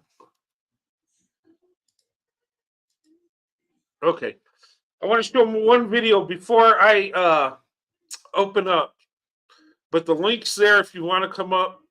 I want to show this last one. I've showed this before. It's a good video. Okay. And this woman breaks it down. With black girls. So this creator is wondering why he's seeing more white men with black women in recent years. As a black woman who's also done a lot of research, I can provide you with a few reasons. Now, let me make a disclaimer. I love my black men. I ride with y'all, power to the people. But let me just say this. You know what? That disclaimer. You know what? I love black women, and I'm not going to say, white women, I love you. Why do you need to even make that disclaimer? I mean, but anyway. Not every black man is created equally. Some of y'all appreciate black women. A lot of y'all don't. Some of y'all grew up with trauma. Some of y'all want to work on it. A lot of y'all don't. Some of y'all are ambitious. Many of y'all are not. And while the majority of black men do marry black women, black men date outside of the race more than all the other races combined. Whereas black women try to hold y'all down and try and desire to be with a black man. Now, where do the white men come in? Well, did you know that white men and black women, when married, stay together significantly longer than the reverse, which is the black man with the white woman? Why? When a black woman dates a white man, a lot of the reasons are going to be his character, who he is as a person. It's rooted in an actual connection that goes beyond the surface. Whereas when a black man, a lot of the time, dates white women and wants to date women outside of the black race, it is due to usually a sense of lack, a sense of self-hate. I've also heard that a lot of black women who are in corporate America are surrounded by white men, and in terms of dating, because they're in proximity, do end up with a white man. I've also heard many accounts of white men saying they like black women for their directness, their bluntness, their power. Whereas unfortunately, a lot of black men do not love these things. Love is love, y'all, and do what makes you happy. For my black women out there, don't discriminate, because the black men are not discriminating. Right? Oh, and what she said, I could say that about white women and white men. Like when we go for black women, we look not just how she looks and but her character, the love she has, how she supports the men she's with. We look at that. Look, when I was dating, I wasn't looking at a black woman just because she's attractive and fine. There was more to it. And when I was, looking at a relationship that would lead to marriage, I wanted somebody with character, somebody that had a big heart, somebody that's going to have my back. But I don't think Becky and Tyrone are doing that. I think they're just, hey, attracted to each other and they just go in without really being strategic. But maybe I'm wrong. Anyway, hey, Shelly Beautiful, welcome to the show. How are you doing, young lady? I'm doing well, and yourself? Good. I'm doing good. It's good. It's good to see you. I was just that last video was pretty amazing. I mean, she broke it down, and really that's the truth. And we see, and I find it awesome and amazing, and it lifts my spirits that people are seeing the truth. And look, one person isn't better than the other, but there are people that are making right decisions. There are people that are having success more than others. And that's my point. And my thing is, do white men treat black women better? And I think generally we do. And I think it's because we look at black women differently. We don't look at black women like, we deserve access to them, or, they're supposed to uplift us. We look at it like, oh my God, she's amazing. She's, we can see the love she has in her heart. We can see the character. And if she gives us, if she opens up to us, we look at it like, oh my God, this is awesome. This is a blessing. This is something that we didn't expect, but we appreciate it. And I think we appreciate black women more than black men do. And maybe it's just because black men have instant access and we don't. Us as white men, we got to work for that. We got to earn it, so to say. And we appreciate it more. But, that's just what I see. And, when I was dating and when I met my wife, I wasn't just, it was beyond the attraction. It was beyond what's on the surface. It was deep. There was a love I always had for black women. And it's because I've seen the black women, the heart they have and how much love black women have. And you get to know black women. Black women are pretty amazing. I mean, but anyway. But I don't know. What did you think about that last one? Before I get to the last one, I just want to get okay. one before the last one, okay? Because she's just getting on my nerve. Okay, okay. I know who she is. Okay, first of all, okay, she pissed me all the way off. Okay, because the amount of black men that come on her channel and the amount of time she go for black men, okay, and put black men on a pedestal. When it came to pearly things, and I forgot the other one name, it was a biracial woman with an English accent. They remember, she's a black woman. Oh, I'm sorry, I'm in my feelings tonight. I'm sorry. No, it's okay. will go up for black men and go after black women, and you hear her talking about how you don't put a man on a pedestal or whatever, but yet still she pedalize black men, right? Mhm. And after all the things that this woman did for black men, you know, when Pearly Things came out, they made a white woman the spokesperson for black men. They never chose her. Right. Okay. And before that, I forgot the other. If somebody could help me out in the chat, it was a Oh, a biracial woman from England, and she would go. yeah. You remember her? Yeah. Was it Jessica X? I think. Yes, Jessica X, Yeah. right? What? And Yeah. What happened? before Early Things, it was Jessica X. Okay, Yeah. this woman is crazy, and she even had a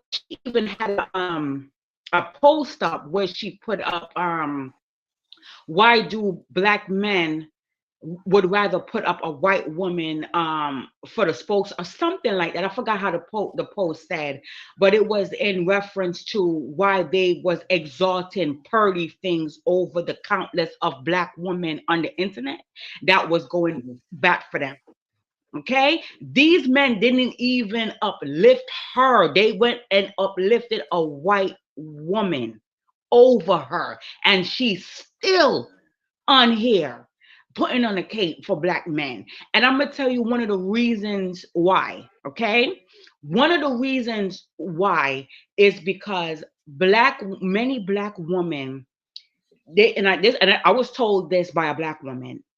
She's told me that the reason why they have a hard time letting go of black men is because they give birth to black men, and they don't want anything to happen to him. Okay, they don't want white supremacy to get him. So Yeah. they have to, and yeah, in her, because she's like, if I give birth to you, I'm not gonna want nobody to come and hurt you or whatever. But at the same time, these men are hurting you. You understand what I'm saying? Yeah. It's just the need to protect.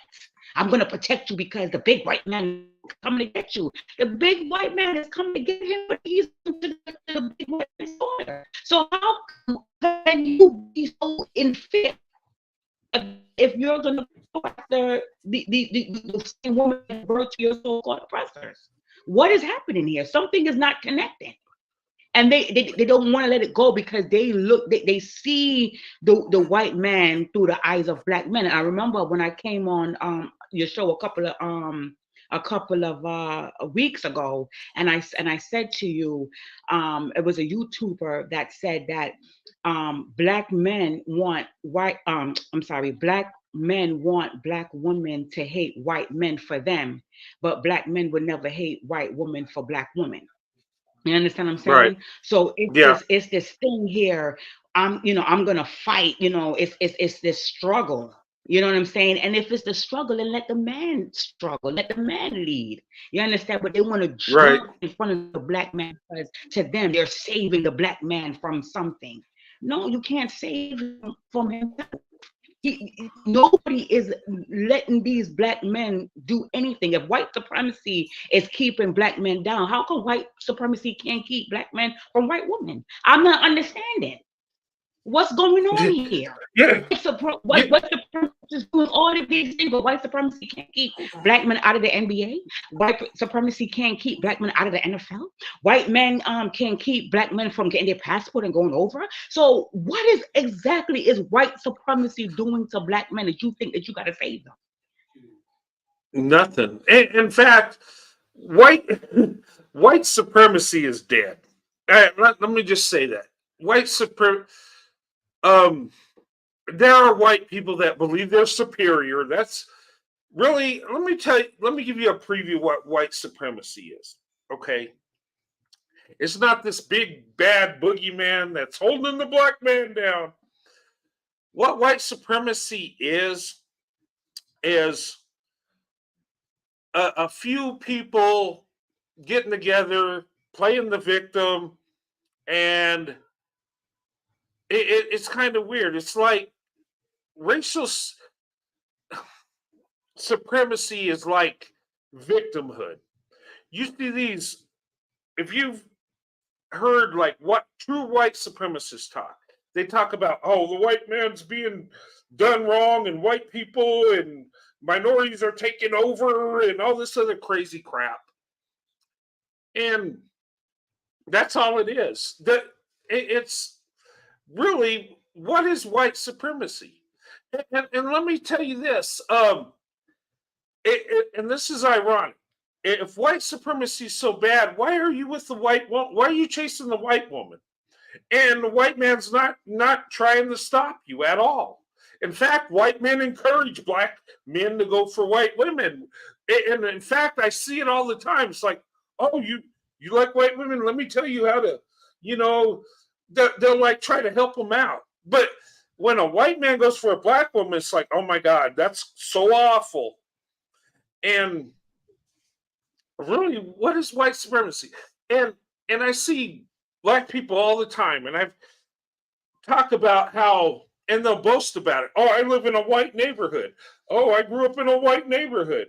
My neighbors are white, but then talk about white people being so evil and white supremacy and all this.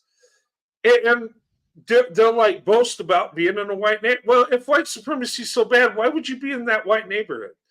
And another thing, we seen BLM, one of the leaders of Black Lives Matter went and bought a mansion in a white neighborhood where it was so white, there were hardly any Hispanic people in there. It was just, but yet you're for Black Lives Matter. Why wouldn't you go, if you want to be in a wealthy neighborhood, there's wealthy black neighborhoods, but they chose, it's weird.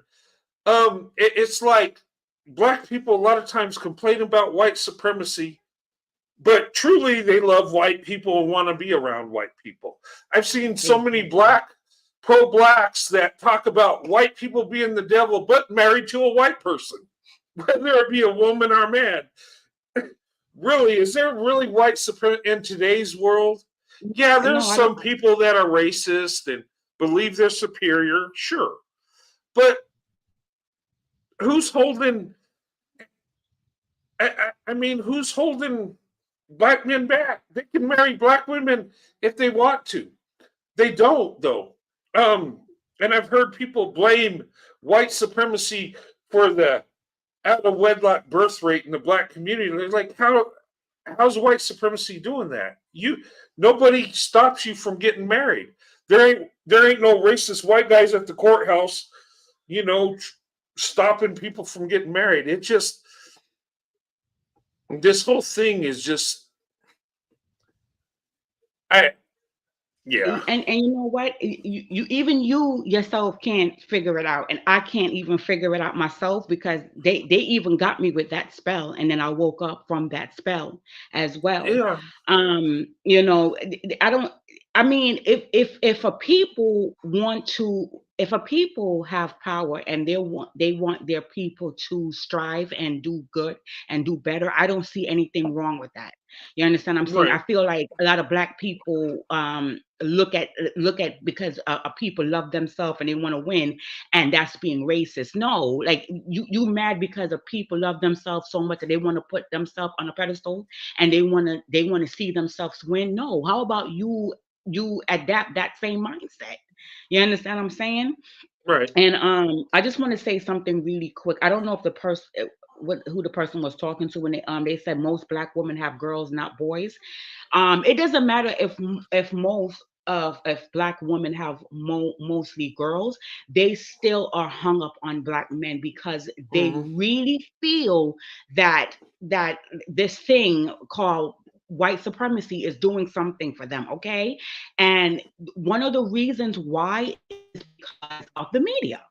Anytime a black man gets pow-powed or unalived by a police officer or whatever, it's constantly thrown on the news. It's like on repeat. An unarmed black man was pow pow or whatever. And Black women would always go, oh my God, that could have been my son. Or if she doesn't have a son, who, that could be my father or my brother. They look at all Black men as the Black men in their family. Because remember, like the Black women told me, they give birth, right? So for her, she had a son. So she's like looking at that Black man. She's like, oh my God, that could have been my son, right? And I'm like, that's not your son though. You don't know him, right? You see, with Black Right. men, they know how to I can't say this word.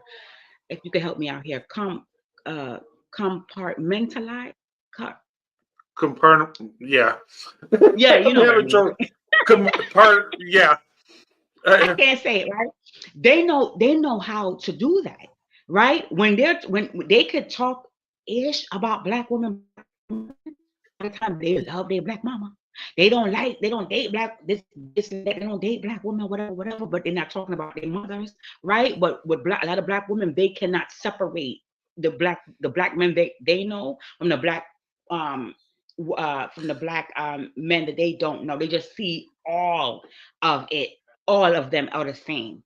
Okay. And another thing as well, when a woman was Uh-huh. talking about how a lot of times too, it's about what a lot what a Black woman is, what's comfortable and it's what's familiar, right, to them. They don't want Right. to go outside because they feel that a Black man is gonna more understand their plight in America. And Black men don't. Black men is for themselves. Black men have always been for themselves. They always look out for themselves.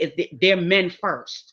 Okay. Black women have to come off this attitude that I'm Black first and then I'm a woman second. No, I'm a woman first.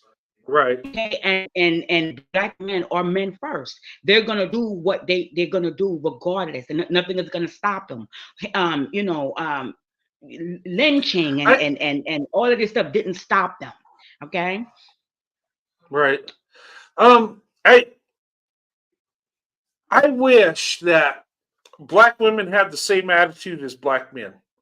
I think Black women would be better off. Better off. And just go where you want to go. You don't. It's like Black women are trying to uplift the Black man so much and hold up the community. Just, I would say, just do what's best for you. Your community is wherever you're at. And I hate when we talk, oh, the white community, the Black community. Like, what is this? I, we're not separated in communities. I see Black people in all neighborhoods, whether it be in the hood, in the trailer park, living in mansions. I mean, Black people are everywhere. So there isn't no sort of say Black community. Um, Maybe just a mindset. Um, but I don't know. I think we need to get out of that mindset. Quit being. We're still trying to separate ourselves. Like I hear so many times. I heard Umar Johnson.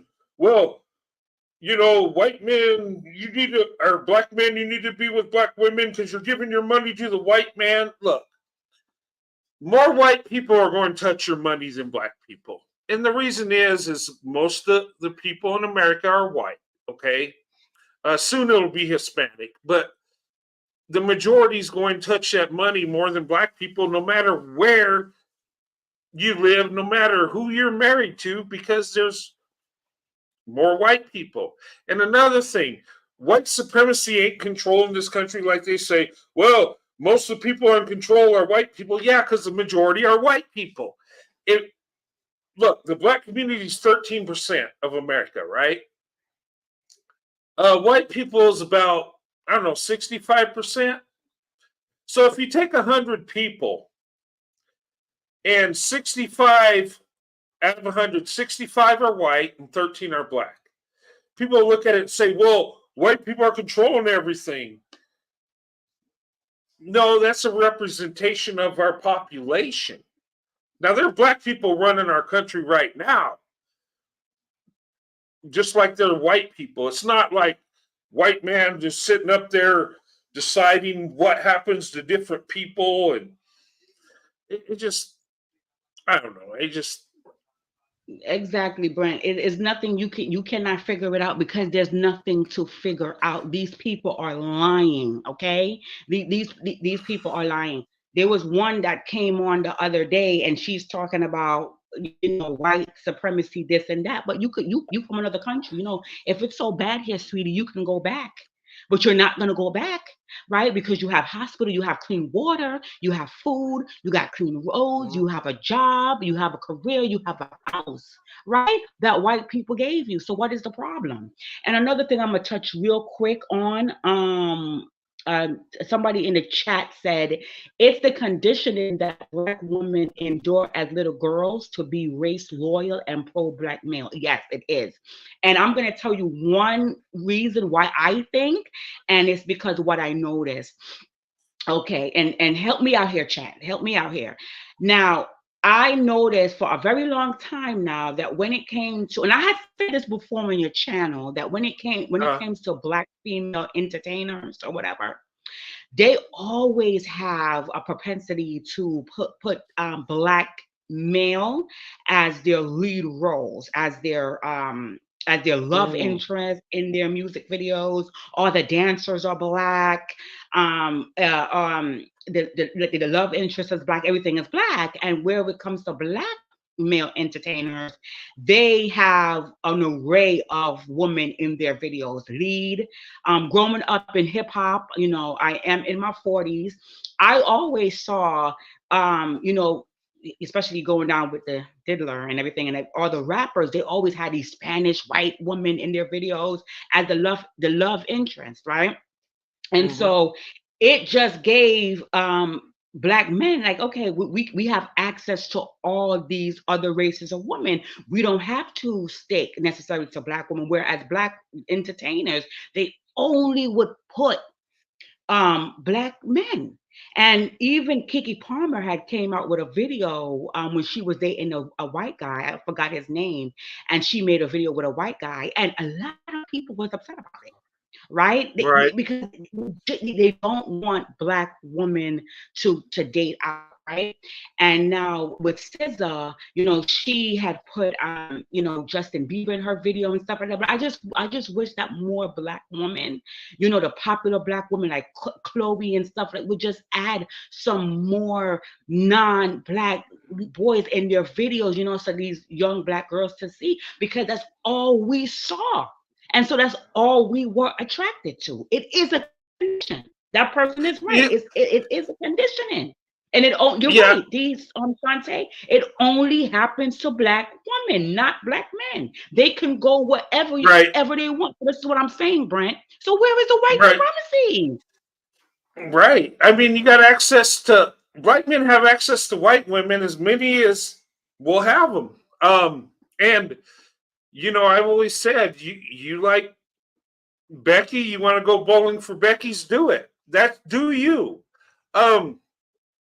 We don't have a problem with that. We don't, and it's weird. It's like, well, let me say this. I'm going to change here.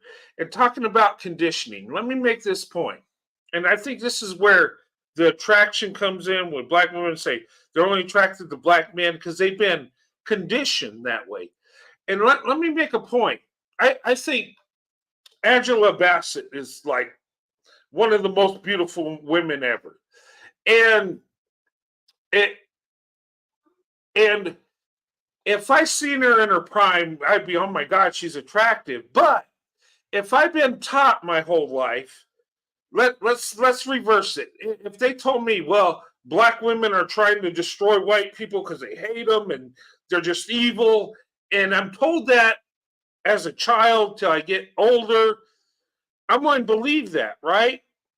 And if Angela Bassett in her prime came up to me and was interested, I would not be attracted to her because I look at her trying to hurt my family, trying to hurt me, trying to destroy the people I love. So how can you be attracted to somebody that's trying to destroy you, regardless of how attractive they are? And that's exactly what's happening with a lot of black women. They've been told white men are creepy, they're fetishizers, they're racist, they're evil, they're just trying to hold the black man down and destroy black families. And when you hear that, how can you ever be attracted to that man? Regardless of whether he looks like Pee Wee Herman or Brad Pitt. You know what I mean? No matter how attractive that dude is, that black woman ain't going to be attracted to him because she sees evil in him, because she's been told this. She's been conditioned to think this way. So, of course, they're going to be, and then they're going to feel guilty if they do have feelings for him because, oh my God, they're letting their people down. They're letting the black man down. It's conditioning. I think, and not all black people think this way. I'm just saying that there's a number of black women that have been taught that they grow up believing that. I agree. And, like I said, I'm sorry. Go ahead. No, I'm just saying that. And you know, we could go back in history and white people were taught that too. So we weren't going for black women because we thought, oh my God, there's something wrong with them because we've been told that. But when we wake up and we see the truth, it's like, oh my God, black women are amazing. And you know, in my life, I've realized that black women are the best option. I realized that's the best option. Now does, and I don't understand why more people don't think like I do, but maybe it's just how I was raised. Nobody told me it was wrong to be attracted to a black woman. Well, nobody in my family. Now, outside people, yeah, but who cares? My family, you know how I was raised, you know, but not everybody grows up that way.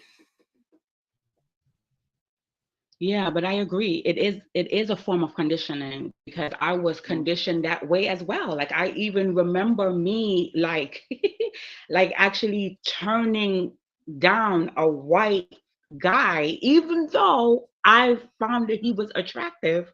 I really liked him, and he was like a blonde hair, blue-eyed guy, and stuff like that. And he really liked me amongst others, and I could not bring myself away because it was these black men that kept beating me in my head and saying how the white man is evil, well, the white man is evil. But then it didn't dawn on me, like, wait a minute, the white man is evil, but I always see them with white women. And I was like, one day I'm like, well, hold up. How can the white man be evil, but not the white woman? The white woman was there with them. So I'm not, you know, it didn't click. And also, I want to point out is that, yes, I did open up my option, and I'm going to talk about my experience after I say this, right? When I in life, you were showing a video right here about, you know, the weed thing, how black, and you know, talking about weed, stuff like that. And me personally, I got approached, okay, more by white men. And I regret not opening up my options earlier because like I couldn't see the forest from the tree or whatever that quote goes, right? I would only get approached and compliments from white men and Hispanic men. And I remember one time I had my afro out. I remember I went into this restaurant. And this Spanish came in and he was like, oh my God, I love your hair. And I said, thank you. And it was these two black women in the restaurant as well. They was waiting on the line and they had weaves, and he only addressed me and he turned around and walked out the restaurant. And they both looked at me like, you know what I mean? But this is what I was used to. Now, when I put on a long weave, guess who I was being approached by, Brent? Guess who I was being approached by? White men? No. Black men? Of course. With the weave that they complain about. But when I had my afro, they would walk past me like they did not see me, like I was invisible. Okay, but it was always the Spanish guys. Oh, I love your hair. One of them what I work with, he was in love with me. He had a whole girl, but whatever. But like, you know, he just loved my hair.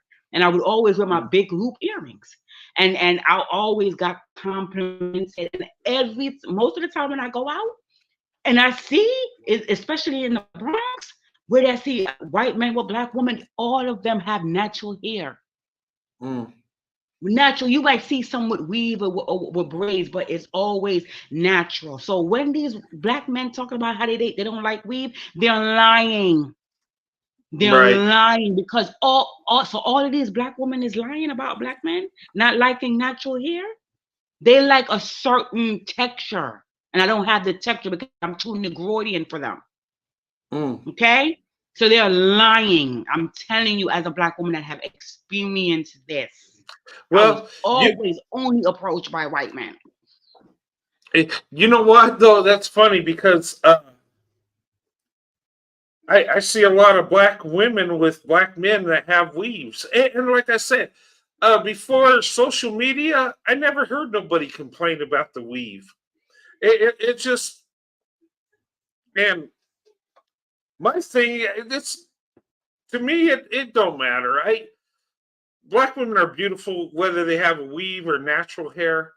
But I think you're right. I think most black men prefer the weave, even though they complain about it. Because most of the women they're with have it. Like, I just, but I mean, I'm telling you, Brent, listen, this is why black women they just need to leave black men alone. I'm telling you, when I opened up my option and I went with a white guy, you know, he never said anything about my hair. When I was styling my hair, he was like, "Oh, your hair is beautiful." You know, it was never an issue. I just don't understand. It was never an issue. It was never, "Oh, you're masculine." It was never, "Oh, this and that." As a matter of fact, I was like, "Oh, I want to lose weight," and he was like, "What? No, you don't gotta lose no more weight." I died at the time, and I was trying to lose some weight, and he was like, "Oh, no, don't lose any more weight. You're fine just the way you are." You know, because I was just so self-conscious about my curves, and he liked that. He said, no, you don't gotta. No, he said, "Please don't do that." And I felt so much love, and I felt so much comfortability I was dating him. Okay, and so now, Brett, I don't even look at in black men's action. I would never ever. I would never march. I would never go out and complain against anything. I realize that they're not serious, and they don't care. They don't care at this point. Never cared, and I would know. No, it's a no for me.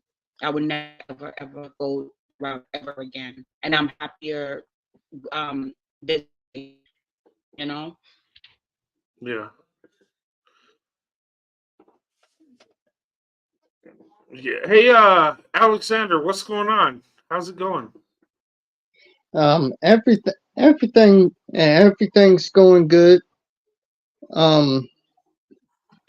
I just like to I would also say that, you know, I'm starting to see black more black women with other races of men too, and I see that they are happy with each other, and you know, I've known that black men were trying to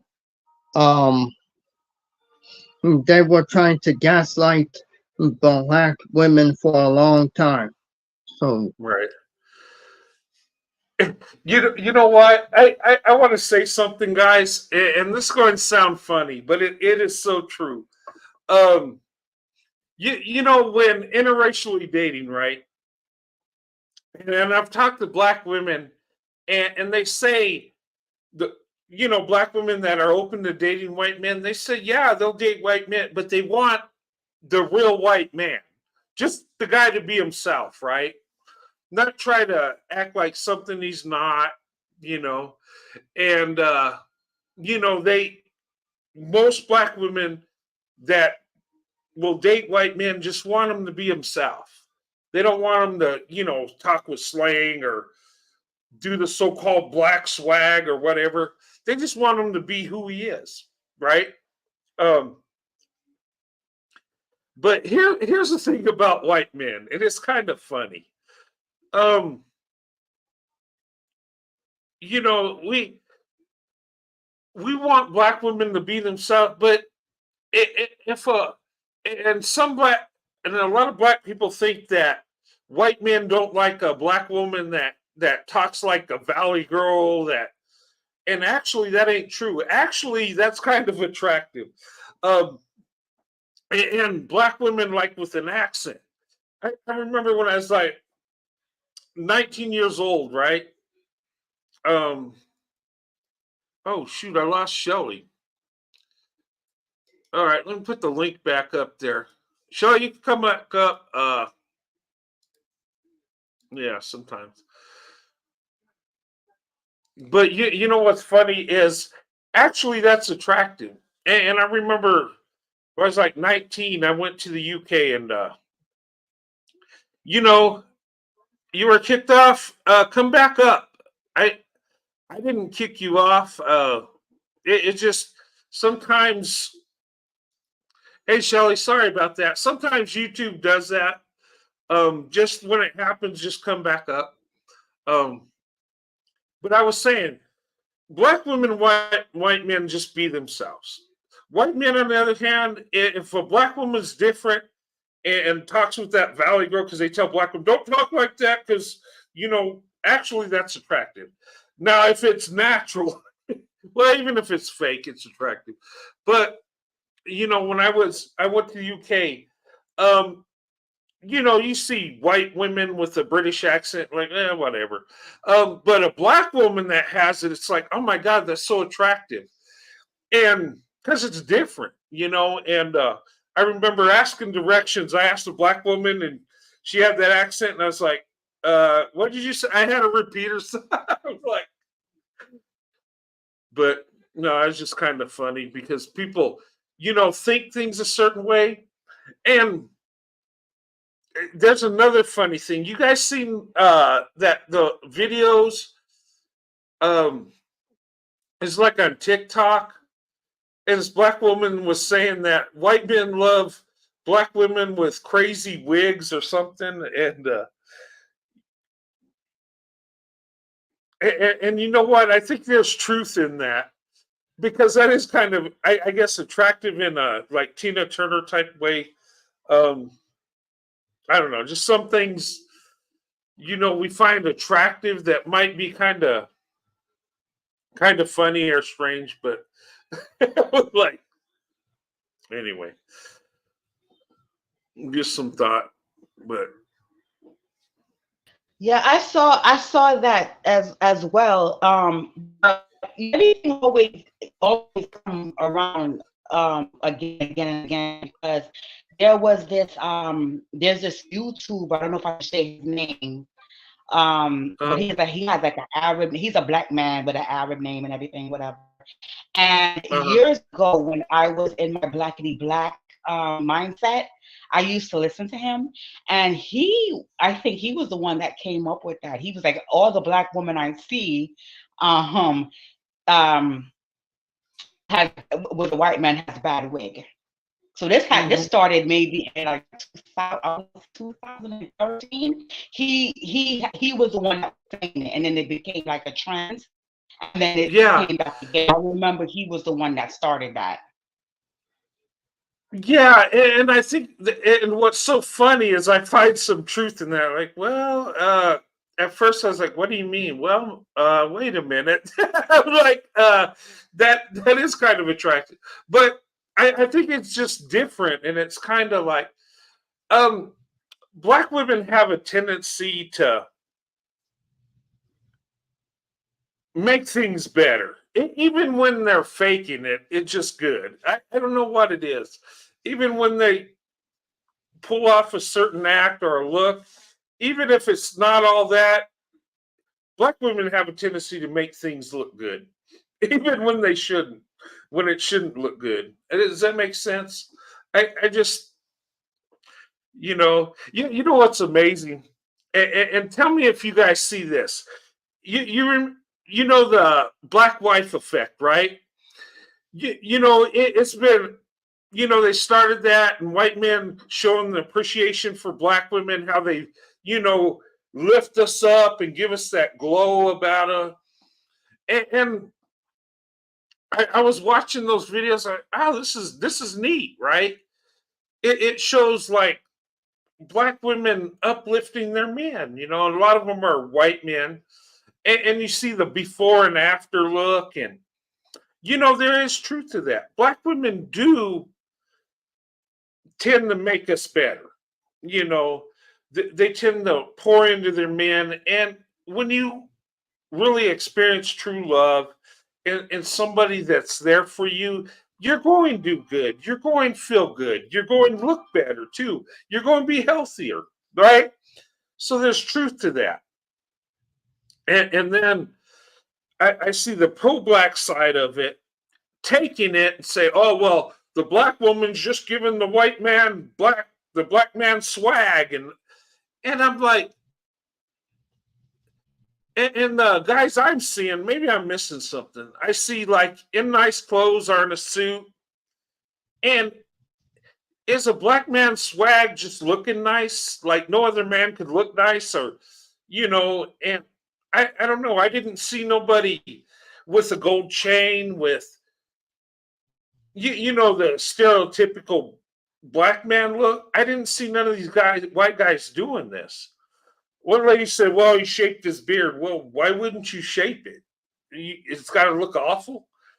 And it just, to me, it seemed like a way of black supremacy uplifting the black man, even though the black woman's uplifting the white man. It's like, but he's stealing it from the black man. Does that make sense? That's what I'm seeing. It makes sense because they cannot not be the center of attention. And this is why I wish that black women, like going forward, but it's just more of them than us. I just wish that black women would just let black men go, would just stop caring about what they think. It's stressful. But let me point something out to you, Brent. Now, with the black wife effect, you saw the effect, right, of the white man when he's with the black woman. But what did you notice about the black woman? What is it that you noticed about her? How does she look? No, she looked great. They look happy. Good. They look great. Good. And I could see how I could see like love in her eyes, and I see that with me and my wife. Like she makes me better than I am because of love, because black women pour that into the men they love. And it just, I see it. And so when you go over to the blackity black side, the pro black side, all you see is just you just see fat, you just see weaves, you just see stress. Okay, you just see belly hanging over stomachs. You just see swollen. You just see a whole bunch of stress and all of that. Okay, you don't see the love. You don't see peace. When I was looking at those wives, you know what I saw? I saw peace. I saw fulfillment. When I look at your wife, I see peace. I see fulfillment. I see joy. I see happiness. I see content. Okay? That is what I saw with those women. So everybody was focused on the men. Okay, great, yeah. But I was looking at those women. They were dressed nice. Their skin. Did you see their skin? Did you see their skin, Brent? They were glowing. They were shining. They were vibrant. Okay? They had this glint in their eyes. Okay, it's a difference. When I was blackity black, I was so angry all the time because I was so angry at the white man. Okay? And when I came out, of that mentality, I'm not angry anymore. It's just that I'd be angry at these mammies, but you know what I mean. But that's what I saw. Okay, but black Yeah. men, if you don't pay them, if black women don't pay these black men any attention, it have to be about them. And this is what I told you, right? Mhm. We had this discussion a couple of months ago when I called up and we was talking about this, and I said to you that the reason why a lot of black men don't like don't like the black wife effect and stuff like that, because what it does is now it takes away their support. Remember, I had this, I told you this before. So Mhm. the more black women open up their options, the less that they're gonna go back, gonna fight for black men. Because remember, black men told us all the time that we're masculine, that we're this and we're that. So we're not paying them no attention. So because we're giving the white man attention now, he's upset. And that's why he had to bring back the attention on him. That's what it's all about. That's why Yeah. you saw what you saw when you were like, well, hold on, just because he shaved his beard, why he can't shave his beard? No, because he has to be the center of attention. All black women have to pay attention to black men, and that is why they were saying what they were saying. I didn't see this, the pants hanging off their butt like you. I didn't see the gold chain. Yeah. I didn't see the yo yo yo yo yo. Yeah. Maybe a certain shape of the beard. I don't know. Maybe one of the guys had a pair of Jordans, and okay, he's appropriating. I I just like whatever. um, I got somebody who wants to come up. You guys should think I should bring him up. His name Leonard Arroy. What is he? Huh? Is he white? Is he white? He's a black dude. You're not black. I wouldn't let him up. Now, if you, hey, I'll let you up, but if you say something crazy, I'm going to kick you off. Okay. Oh, I All gotta right. talk to a black guy. Oh. Yeah, you don't have to talk. I'll talk to him. All right. If it gets crazy, I'll drop him off. Okay. Leonard Roy. R. Roy? Is that No, that right? Roy, you Roy. got it, you got it right the second go around, Roy. Okay, you got two R's. Yeah, I know. 1 hour silent. Oh, okay. All right. Yeah. What's up, Leonard? Well, I was listening to what you were saying, and Mm-hmm. when you're talking about the accents and stuff, it's be like, the different countries I've been in and the Mm-hmm. women over there in these different European countries Mm-hmm. that I've been in. And the accents, they just, ooh, I melt. Yeah. I What? melt. Well, with me, I think it's like European. I don't. Well, I'm in the black women. I mean, you probably know that listening to my show. Yeah, I mean, So I gather that, and do you and be great. yeah, but I mean, it was a turn on to me. It was like it was different, you know. Yeah, Um, I mean, and that's it's just. like But my first experience in Europe was just it was off the chain, and and with me being Louisiana Creole, it's always this black guy, and I'm like, well, no, no, no, no, no, no, no. Well, no, no, no, no, no. I am the ultimate mixture: oh, you're Creole. European, French, Spanish, Oh, okay. with some Okay. No, African there, I you know. okay. And I let it be known. I mean, the flag Right. is hanging outside the front of my house under the American flag. So the people well, what flag is that's my flag? Mm-hmm. Oh, well, we thought, well, that's what you get for thinking. Try asking sometimes, but I don't go all into that. But and I'm like, hey, these people are like, do you and be great because Mm-hmm. you have different, I know a slew load of different people, and I know some United States wise, white women. You couldn't catch me. Woo! Claude, have mercy. That is the only difference between the hood and a trailer park is the doggone melanin in a person's skin. Basically, that's all. So that's the white man's ghetto, the trailer park. Yeah, But if you can but go to the south, you can go to the south I side of mean, Chicago, or you but can that go out in Wampum, Pennsylvania somewhere, and it's the same.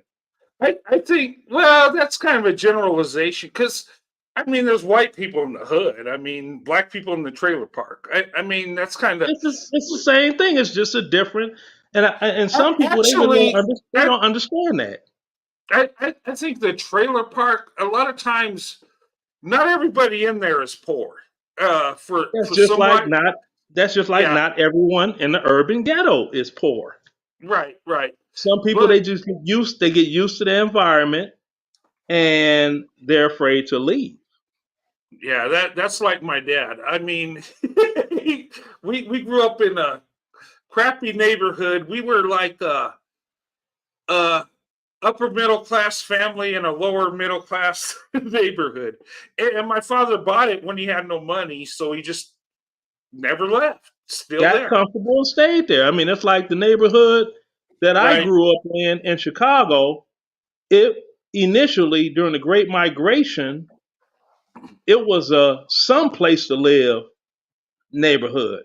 But then after LBJ issued out those housing vouchers and this and that, Mm, and this and all that, oh well, just because you don't have this, that don't mean you should not be able to live in certain places. It's like, okay, now I can understand you're not being able to live in a certain place because you economically you can't afford it. Okay. That other stuff, just because the thing they call redlining, I can't get with the redlining thing. But right, that destroyed that neighborhood in Chicago to the point of what it is today. right. It's, Hey, it's destroyed from and, these people that were allowed to move in that didn't mhm. have Hey, what what do they call it? Ah, it's a term for pride and ownership. There you go. mm, They didn't have pride and ownership, and well, it's free, and tore the whole neighborhood down. I mean, it's this guy that's started this gang in Chicago that grew up like down the street around the corner from where I grew up at. Then people oh man, would you no, I was never hey, in a gang. right. Hey, let me ask you something. Hmm. Uh, my topic tonight is: do white men treat black women better? What do you think? What's your opinion? I say men rather, treat women of deservance the way they want to be treated. I know some women they get treated like dirt bags and they won't leave the dude to save their life. Why? Because that's how they want to be treated. I guess a buddy of mine that was in the army with me, right? And this guy, if you see him, you know, big corn-fed white boy named Bo. At that, what's your name, Bo? And he's a big corn-fed, look like should have been playing football from Texas white boy. You know, blonde hair, blue eye, Mm, cool in a fan. He's on his second black wife, and you know, so he must not it, have treated the first one good. no, it wasn't that. He lived right across the street from me on Fort Stewart, right? The best move he ever made was getting rid of that woman. She didn't appreciate him. So you were in the army. When were you in? Oh, I just exited 13 years ago. I went back active duty when after the 9/11 thing happened. Oh, okay, because I retired from the army 2012. Yeah, that's when I left, 2012. Oh, okay. Yeah. Hunter Army Airfield, Savannah, Georgia.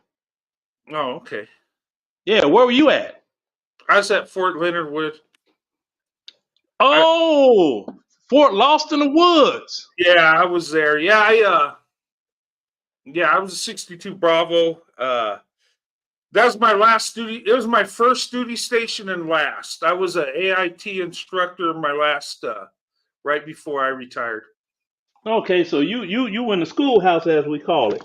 Yeah. Well, let me see if I can find something. Where my grandchildren say, oh, here it is.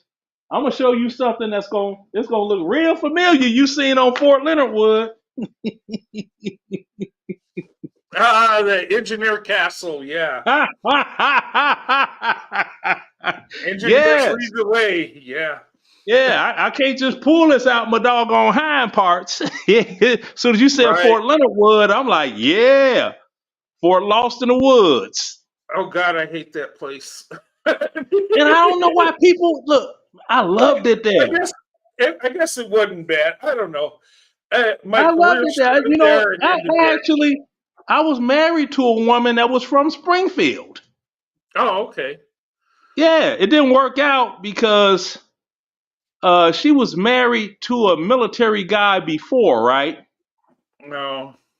And she had 3 children. I only knew about one, the one she had custody of. Yeah, and I'm in Iraq. And it was the first time that I filed jointly on our taxes. And you know how you post date your checks to pay for all your little twos and fews when you do your PCS move? So I do all that. Then I get a letter from the IRS saying that they took my whole child support for it's these 2 children. And I'm like, I don't know anybody by that name. Who they talking? Who didn't use my social security number to doggone put Okay. some kids on me? Hey, Leonard. It's good talking to you about military, but I want to get back to Okay, yeah. Let's get back because we can get lost in the sauce. Yeah. Yeah, but with the women folk though, you know, it's women are basically women. Well, yeah, Women but are basically women, you know, and some they okay. want an upstanding man, some want a meal ticket. It just depends on what you connect with. Okay. Hey, Stephanie, welcome. How's it going, young lady? It's fine. Can you hear me? Yeah, I can hear you. How's it going? It's going well. Thank you. I know I've been watching, but I haven't been up in the studio. I was listening and I just had a few thoughts. Oh, okay. So I was just and a lot of people have to understand we're talking about Black women dating out. It's not because of color. It has nothing to do with being white. It has to do with a thought process. For example, a lot of women, I'm saying collectively, not individually, because everybody has their individual ways. And there's a lot of women, I think I've said this before, that have dated the guys who happen to be white. And they said with their thought process, the thing that they liked is that they consider them as a wife. And what I mean by consider them is that when there's a situation and within the married couple, the white husband, look to the Black wife, and if she has something good to say, he'll consider it. He will not think, okay, because she's a woman, I'm not going to listen to her. He understands partnership. If what she says makes sense, he will go with it. If it doesn't make sense, then they'll probably think about, okay, let's try to figure out another way. And sometimes within the Black community, not always, sometimes the Black man, oh, she's a woman, I'm not going to listen to her. Or if he does listen to her, he'll take her idea as his own. And I'm not saying everyone, but I'm saying collectively. People have to understand what leadership looks like. And it's not a dictatorship. It's, they want to talk about submission, but they forget about the part, love your wife like Christ loved the church. And he said what love looks like. And it's not to, she won't listen to me. Well, how are you leading her? Are you leading her with love and kindness? Too many women, like even Eve, who's married to, she said that she was married to high profile Black men and they would compete with her. Why are you competing with someone who's on your team? If that woman is with you, she's on your team. Why are you competing with how well she does? If she does well, then you're doing well because she's on your team. If he does well, then she's doing well because you're on your team. So it's like competition. Black women just want love, understanding, caring. It's not a matter, like you said, of just, oh, we get with a white man that we just love him better. That's who we are as Black women. We love hard, whether our man is Black, white, Spanish. But the thing is, when Black woman gets defensive with her man, is because he's not considering her as a woman. He's not considering her as a partner. She doesn't want to take over.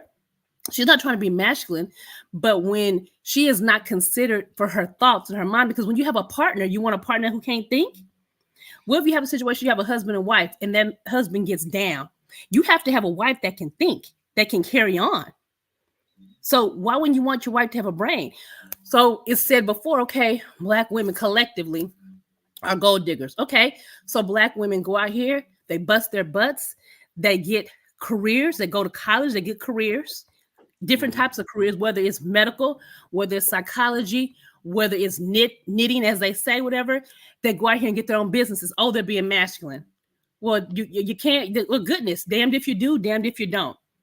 A lot of times Black women are making a lot more money, and then you have some guys Black men who say, oh, she thinks she's better. Now, don't get me wrong, you do have some women who have attitudes about that, but a lot of us do not. A lot of us even get these men who happen to be Black men who don't do what they're supposed to do as far as taking care of business. And Black women are still there, but yet we get talked about badly. And the thing is, before, when we were getting talked about badly, we didn't hardly say anything. Now we're starting to speak. And so we're just like, okay, if we're not going to get treated with love and respect and kindness, because we have a lot to pour out, well, they're not the only men in the world. It's not about going to a white man. It's about going to someone who's going to show us love and care. And it just happens to be someone who has a different thought process. When Black women, we pour into our men, just like white men, they pour into their women. I'm not saying every white man, I'm saying collectively. If you look at billboards and stuff where they have white women with their hair, white women this, white women models, you want to look like white women because white men have built up their women. Just like Black women have built up their men. It used to be back in the day where the women would stay at home, the men would go out and work. Okay, well, you have to be there for that Black man because you know he has a heart out here because of racism. And they forget about the Black woman at home. We're taking in the kids, we're taking in what this man has come into the house with. But now we're also in the workforce. Who's looking out for us? We have a double whammy. We're not only Black, we're women. So the mindset is not a matter of going, oh, letting this save a hero, the white man. It's about getting someone who has the mindset. If you take color out of it, someone in the community who has a mindset of, hey, I'm in a partnership, I'm in a leadership, and that's what's going on. Yeah. Teamwork make the dream work is a lost art with many people.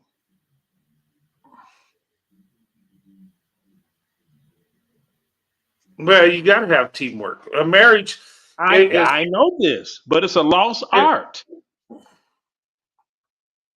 I wouldn't say that. If you got the right people, it's there. I think our society is getting away from marriage, and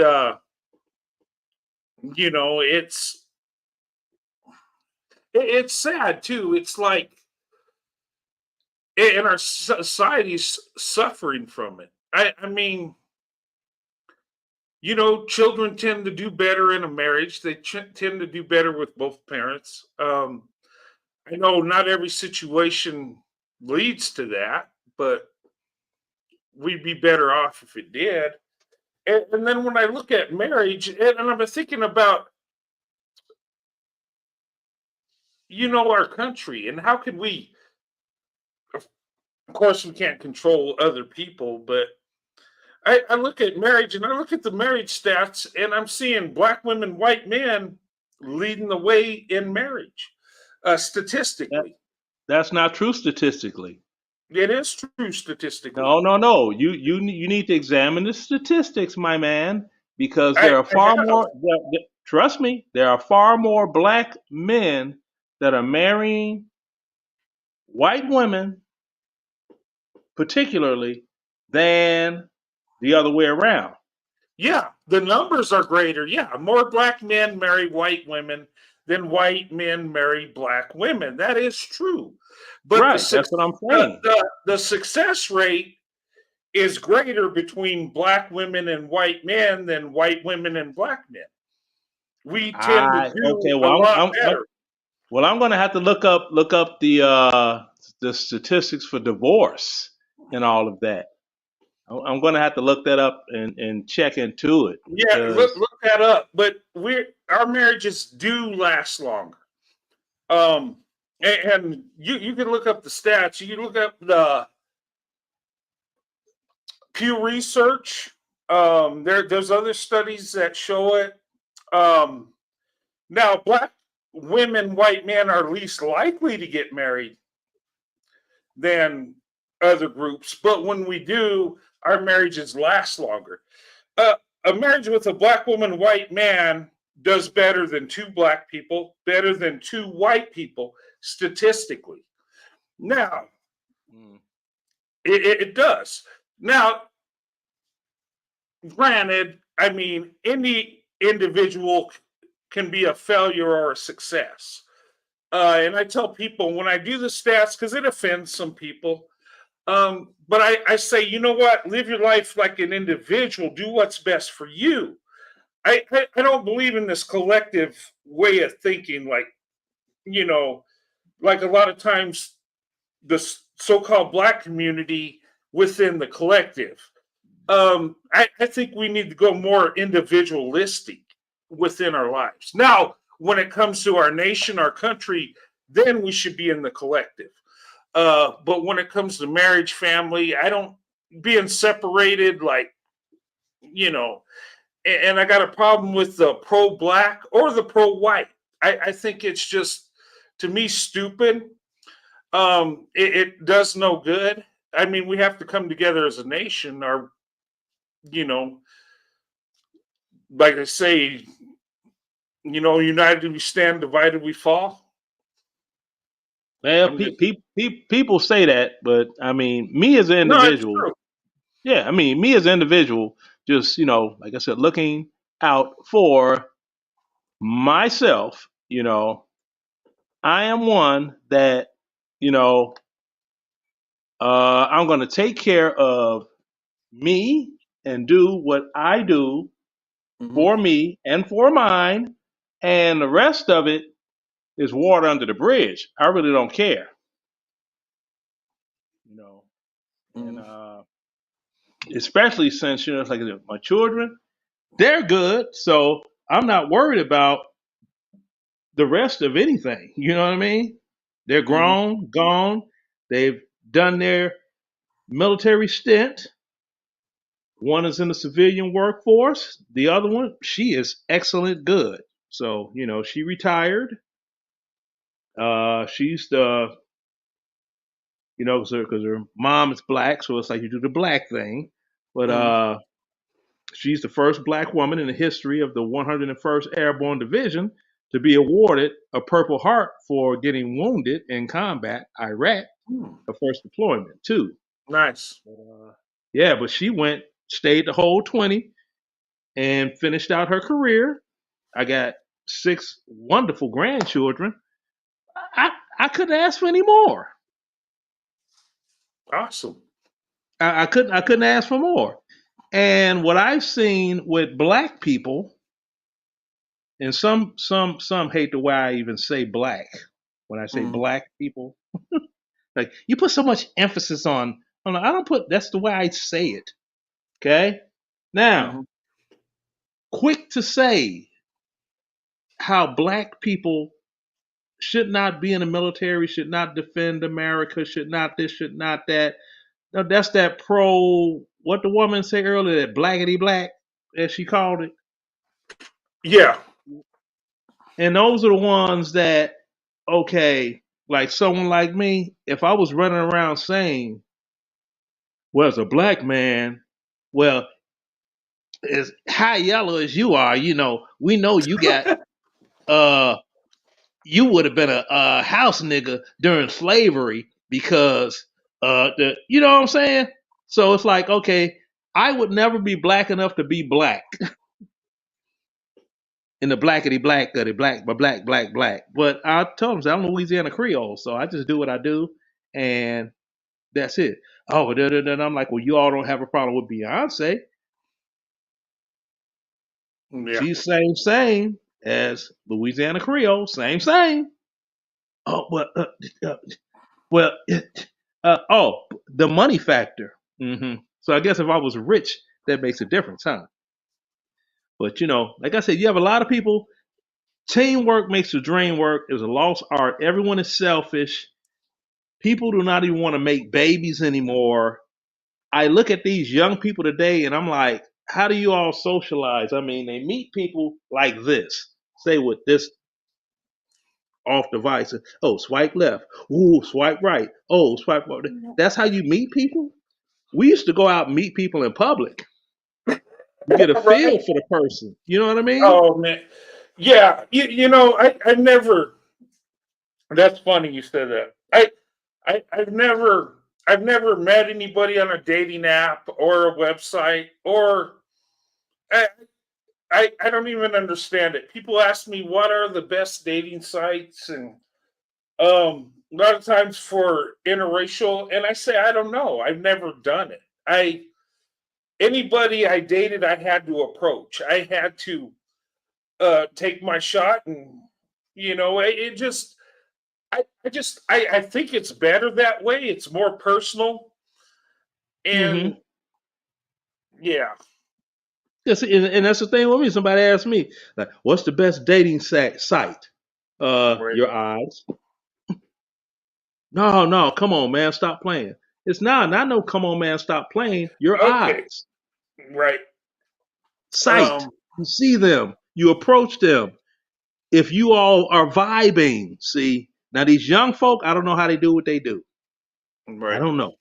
But I'm not young people, okay? I'm grandpa. So I gotta, have a vibe going. I'm grandpa too. I mean, I got grandkids also. Yeah, so Yeah. the way they do today, I don't know. And things Yeah. should be when you get in our realm of life, things should be simpler, not more difficult. See, Yeah. and what people don't take into account.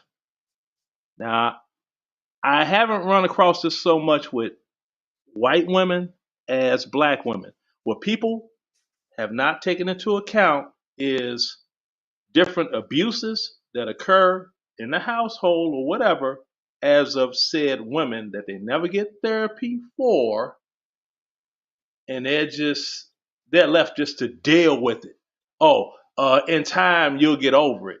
There are things you don't get over. You know what I mean? With time does not heal all wounds. That's what they got therapy for. But then Right. you've got that scarlet letter. Oh, they going to a therapist. I mean, what I've seen with, because I grew up around black people, intimately familiar.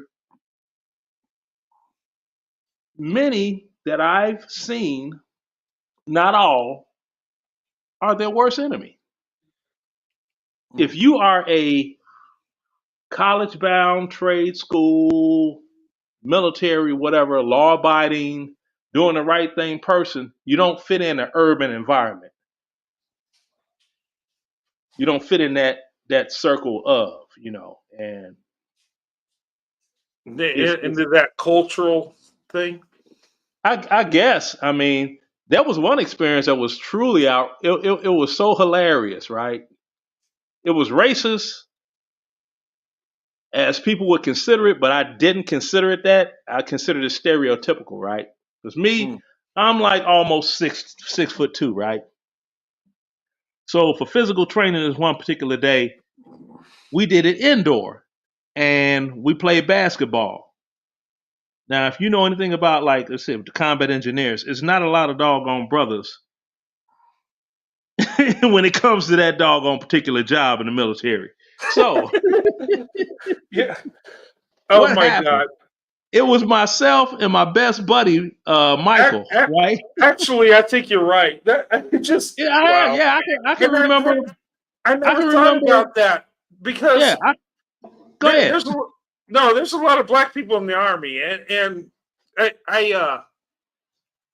it's funny because I've been in commands where it's mostly white, and then I've been in ones where it's mostly black. Like the unit I was at Fort Sill. I mean, white people were like the minority in my unit. It was weird.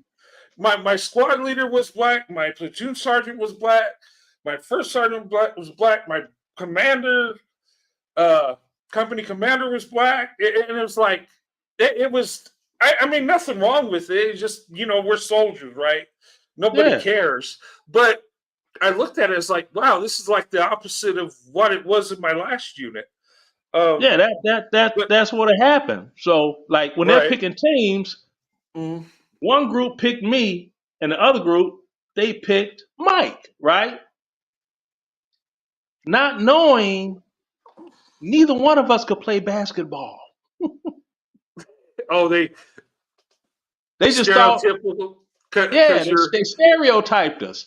Yeah. He can't play basketball. I can't play either. You know what I mean? So we're out there, and they're like, come on, man, stop playing. I'm like, okay, I can sit down there. No, come on, man, you can shoot basketball. I'm doing the best that I can here. And they were like, how can you're black and you can't play basketball on Louisiana Creole? Okay, but you can't play basketball. I'm like, no. And he can't either. Yeah. Like, he's definitely black. And I'm like, all black people can't play basketball.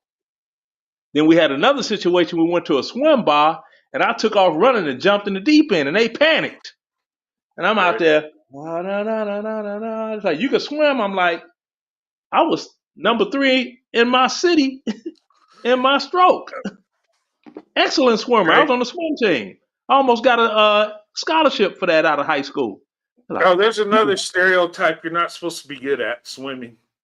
Exactly. I swim. I can't shoot basketball. I can't play football or baseball.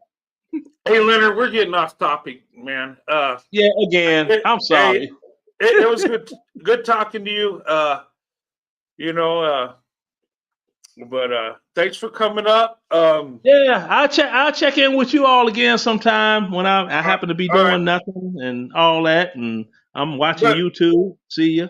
But thanks for being respectful. I didn't know what to expect. Sometimes I get trolls that. What do you think I get when I go live? I get people that do the same thing. I'll be wearing my MAGA hat, and they will go off berserk. Right. And I'm not talking about black people going berserk either. Okay. well, thank you, Leonard. You have a good night. All right. All right. Esseance and peace out. All right. All right. Have a good night. You too. Okay. All right. All right. Okay. Sorry, guys. I just he was respectful, so I let him talk, and I just we kind of got off topic a little bit. Sorry, when I talked to another soldier, I kind of, it's kind of like a bond soldiers have. So, but anyway, let's get back to the topic. Sorry, guys. But speaking about talking about white men treating black women better. Is it true? Is it just a myth? Is it just I did a poll earlier and asking that question. And most people said, yeah, white men treat black women better, the ones that date and marry black women. And I believe that to be true. And I'm not saying that because I'm a white guy and I think I'm better. No, sorry, I had a burp. We look at black women different than black men, in my opinion. I think we look at black women like to be in a relationship as a privilege, as a blessing. Um, you know, and maybe it's because we don't have instant access or we don't expect it. And then when we go to dating outside our race, when we open up our options, we're all in. Um, when it comes to black women, I've always been all in. And there's no other group of women I ever wanted to be with. And that's honest to God truth, guys. And I'll share this with you. And I've only dated black women. That is it. And some people say you're weird, something's wrong with you, um, and you shouldn't be that way. But that's how I am. Um, I've always been attracted to black women, and my love that I have for black women, it is more than the physical. And people think because you're in the black women, it's a lustful thing or a sexual thing, and it's not that. Of course, I'm attracted, you know, in that way, but that there's more to it than that. And but I'm all in, and and I tell people, and I tell black women that are in the white men. Wouldn't you want a white man that just loves black women with all his heart and just wants to be with black women, or do you want a white guy that just whoever comes around? And it seems weird because I've had black women say, well, I have a white husband and he wouldn't like you. It's kind of weird. And I'm like, no, that ain't weird. That's just you're attracted to who you're attracted to. And my attraction is more than physical. I, I have shared what black women mean to me, and and the love I have that comes back when I was a child to growing up as a man. you know but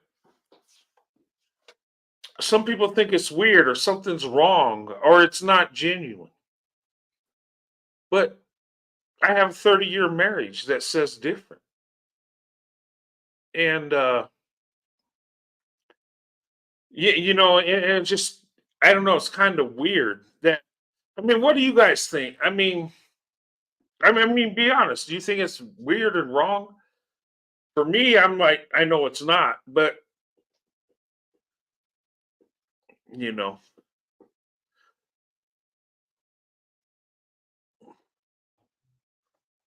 but anyway, I mean, what do you think, Stephanie? Stephanie, are you Yeah, there? yeah, I'm Oh, here. sorry. And a uh, quick, sorry. So uh, you were saying as far as how you talk about black women, do I think that's weird? That part? Did I miss what you were saying? no, just being just attracted to black people. That's all I ever dated. That's all I No, ever because wanted to be with. I think that it started when you were young, and Yeah. I don't think it's weird. But the thing is, you say you're into black women, but you don't put white women down, and that's the thing. It's okay to like who you like, just don't put Yeah. other women down that look like you or any other women, whether they look like you or not. And I don't think that's a problem. Right. And I don't do that. Now I'll make fun of white women because I can and it's fun. But no, no disrespect. I do have love for them. They're in my family, and I have nothing against them. I didn't choose to be with black women because a white woman did me wrong and I can't stand them. No, it was never that. It just that's who I want to be with. And black women are the best option. And I believe that. And it's not out of and I'm not trying to be mean or disrespectful. That's just what I see. And my life reflects that. Um, you know, but it it led to that. And I've had people actually get mad at me and say, well, you're not supposed to be like that. I said I prayed that God would give me a black wife. And that's honest to God truth. I did. And some people think that's crazy, it's wrong, you should just pray for a good wife. And No, because I knew what I wanted from what I seen, from the love I experienced. And it's something that's natural. That I felt, and it was pure. Because And when you have love as a child, there ain't Mhm. no lust there. There ain't no, you're not looking at her butt or her body. You just feel the love from black women that I felt. Now, when I get older, those other desires come, but the true love is there, and that I think that's how it needs to be. and Now, I'm not saying, sometimes, yeah. yeah, And sometimes I think sometimes you can have more in common with someone who doesn't look like you versus someone who looks like you. Like I grew up suburban, and my Mhm. ex-husband didn't grow up suburban. So there's sometimes he'd make little comments about, I could see you with a white guy. You listen to his white music. I'm like, I listen to all kinds of music. I'm sorry that you're not complex like that. Why don't you listen to different types of music? So it is what it is. Whether people like it, fine. If they don't like it, that's fine too. Oh Right, well. right. No, and I don't care what people think. It's just I just the mindset of it. And but see, my love is there. It's genuine. I'm all in. When I dated black women, I was all in. There wasn't no like, oh well, she likes me, whoever. And I'm not saying that's bad. I'm not knocking people that don't care what the woman is, as long as it's a good woman. That's cool too. It just I was just one way, and I was set. Mm-hmm. And because of the experience I had, and because of the love I felt. And I remember And one time. Okay, I'm sorry. Yeah, go ahead. And I remember a time you were saying that it's interesting how they say black women don't take accountability. We're blamed for everything when it comes to our community. Oh you my guys are God. too. We're blamed for everything. Oh, you're a single mother. Really? But that means you're a single father. I mean, it's crazy. I don't have time for that. Right. And that's what we got in common. It's like black women are blamed for the community, the marriage rates, being single mother and need to do better. And then white men were blamed for racism, for sexism, for it's like everything's our fault. I mean, and and it's like we're expected to pull through. We're expected to make things happen. And black women are the same way. And it's like we got so much in common. Mm-hmm. It's crazy. It's like, and what you said, you got more in common sometimes with people that don't look like you. I got more in common with black women than any other group of women. Mm-hmm. And that includes white women too. I don't really see eye to eye with white women. And I'm not being mean. It just, I don't know. We don't think alike. There's some that I work with, and just some of them, and just their mindset is different. And I'm saying just it's like all about them. If you like, for instance, okay, I'll give you an example. So I have my LPCA, licensed professional counselor associate, like an intern. Mm-hmm. There's a lady who's white, and she says, well, I don't have my LPCA, but I'm just as good. And she was just comparing herself. Why? Don't congratulate me and then compare yourself, because I'm like, what's she doing? I didn't ask her about that, and she might be. But what does that have to do? Why are you congratulating me and then on the other side being shady? So when she did that, right, it shows me who she is. I don't care I don't trust her too much. Like if I have something good that happens to me, I'm definitely not gonna let her know, because you have to watch those monitoring spirits. Right. Yeah. Hey, Shelly, welcome. Welcome back, young lady.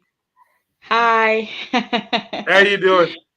I'm doing well. I'm sorry. I just had to come off because I don't listen to babble. But yeah, I was just yeah. I was just curious what he had to say.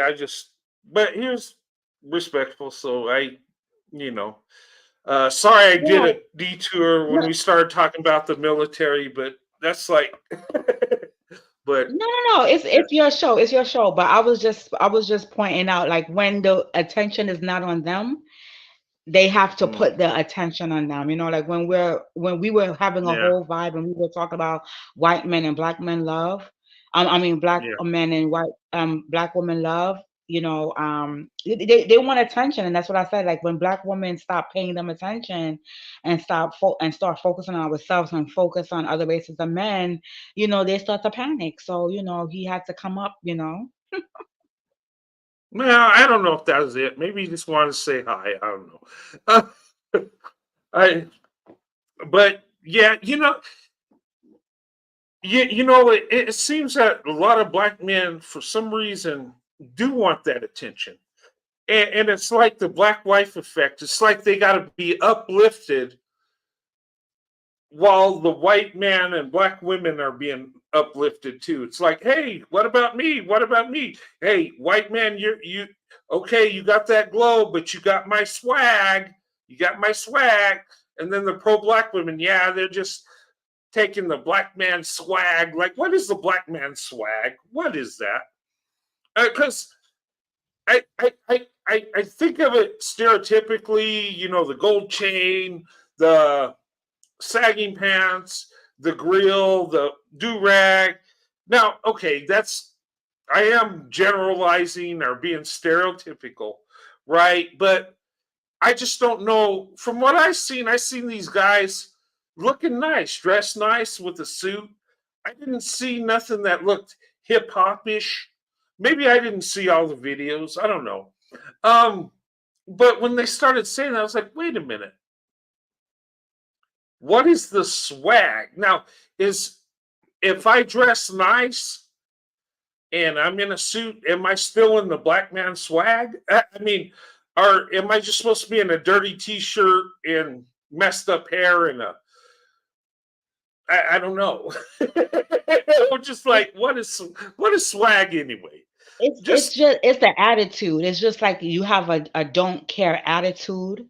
It Okay. is how you dress. It is the aesthetic, but it also the attitude that comes along with it too. Because Right. like when you hear the word swag, you never hear a mathematician or an engineer or somebody that's doing good. It's always the attitude and the dress, and that's what it is. And so they were looking at the aesthetic because the beard was trimmed and he was dressed nice. And like I said, it's a tension because they're basically saying that only black men could dress a certain way, and that's all Right. that it is. And I hate the word swag. It's just like a down care attitude, like a fail. It's like a fake like a cockiness, like a confidence, like yeah, you know what I mean? Like it's Yeah. that, like so they just seem more confident, so they had swag. No, he just seemed more confident because I Yeah. guess he became more confident. Well, and it does that. Look, when we dress nice, don't we feel uh, complimented, confident, right? I do. If I dress in a nice suit, I'm going to feel confident. Not like I got a big head, but I'm just like, I want to look nice. I want to, and you feel good when you get a new haircut. You feel good. It's like an attitude, and I say people should do that. And Go ahead. what's the problem? A wife usually is going to dress her husband. I'm not saying that many husbands can't dress themselves, but even with my parents, my mother would go buy my father's clothes and say, "Oh, that looks nice." A lot of women do that. They do, and look, they want their man to look good. And he wants to look good. My wife does that all the time. She says, "Hey, try this on. This would look good." And and she say, "I'd like this color on you. Try that." And okay, oh, okay, that looks good. I just okay. And when she gets close, she asks me, "What do you think?" I think this looks good on you. I mean, we just do that. I mean, but I love that black wife effect because it's real. And I look And I'm telling you, when I watch those videos and I thought about my life, I got a little bit emotional because I understand that black women's effect on the men they love. And I'm like, this is real. This is neat. This is something that we should talk more about. People don't really know what, what, what black women really have to offer. They don't, a lot of people don't understand how amazing black women are. And they, and a lot of it's they haven't been around black women. They really haven't got to know black women. And I tell people there's that hidden treasure. The black woman's that hidden treasure out there. And you know, and people think that they only want the black man, but that ain't true. There's so many black women that will open up their options to you. And I think it's just a misconception we have as black women, white men. A lot of times we don't come together because we assume what the other person thinks. We assume they're not into us. We assume they're pro-black or pro-white or racist or all this crazy stuff, and we don't get to know each other. And I think we need to point that out, and we need to encourage people to open up their options. I mean, what would be so bad with white men saying they love black women or appreciate black women? What is so bad about it? Why? And the crazy thing is you get attacked for that. I could come on tonight and trash black women, But Brent, and I wouldn't get half the attacks as if I say I love black women. Brent, you know what? Yeah. I'm sorry. I like how they did it. As far as it was classy how they did it, because how black women are being talked about so badly, and then they did the black wife effect, and they didn't just show how they dress, how they are dressed. They also talked about. A lot of guys talked about how a black woman made them feel, how their wife made them feel, and how they worked well together. So they did it in a classy way instead of, getting on there. Don't talk about black women and just acting ignorant. They did it in such a classy way to where people who are saying negativity, who are being negative about it, they don't even know how to be classy. They don't even know what to do with it. How to attack the situation, which it shouldn't be attacked at all. Right. And I like that too. That was classy. And I like the fact that these men were uplifting their wives. Mm-hmm. And that to me meant a lot because black women always, if she loves you, she's always going to uplift you. But I like seeing the men do it. Yes.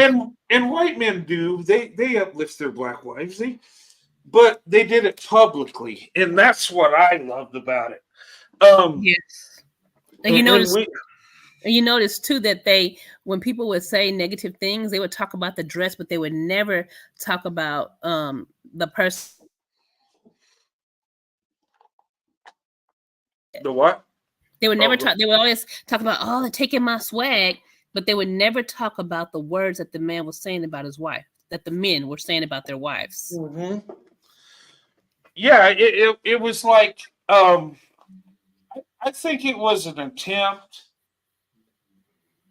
from the pro-black community to uplift the black man. I think, in my humble opinion, to say, okay, all right, the black woman uplifted these white guys, and but he used the black man's swag. So it's like giving the black man credit when he's not even involved. It sounded real ignorant. That they just look at is just sex, and they just look at just physical. It sounds really ignorant.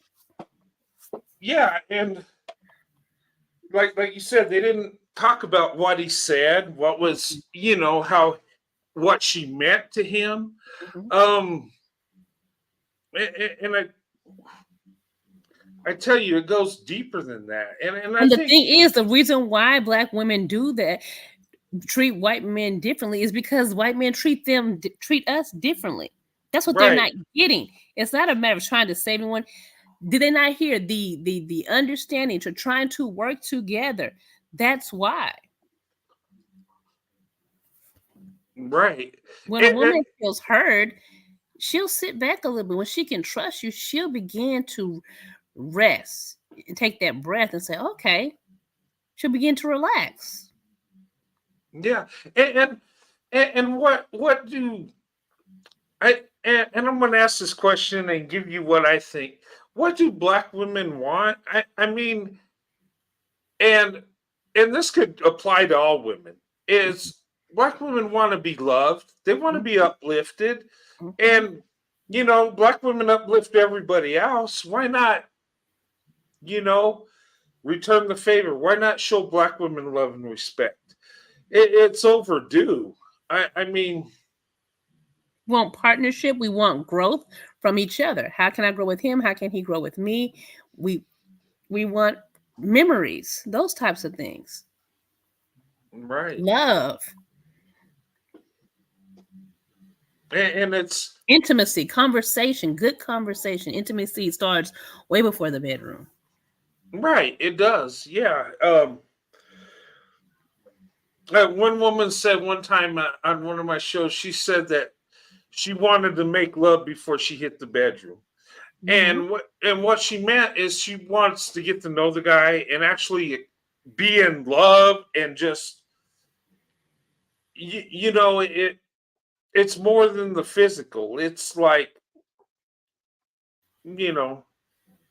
but in our society, and I think a lot of times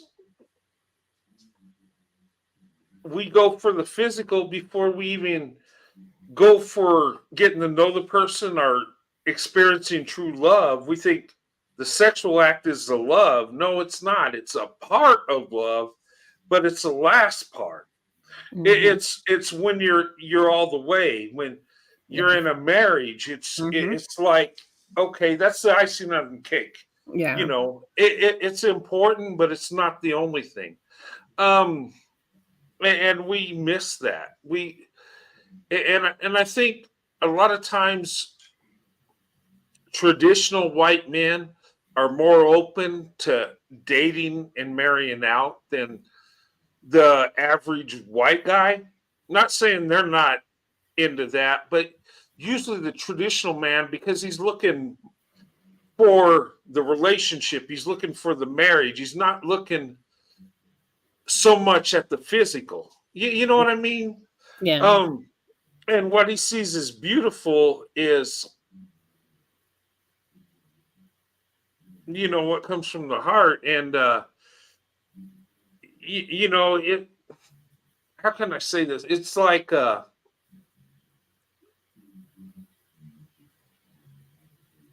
we see more than just the beauty. I mean, black women are amazingly beautiful, but I seen beyond that. I seen more. You see their heart. Yeah, and that's what makes it even better, and yeah. But anyway. And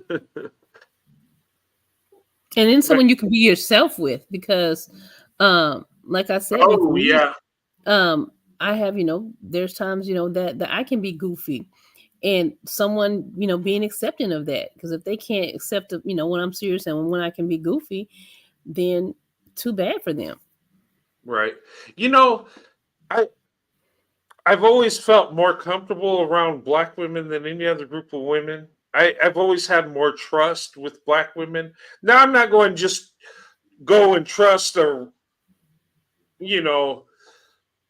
old black woman on the street. That would be dumb. But with black women, I have more trust, feel more comfortable. It's like, and maybe because I don't know, it's there.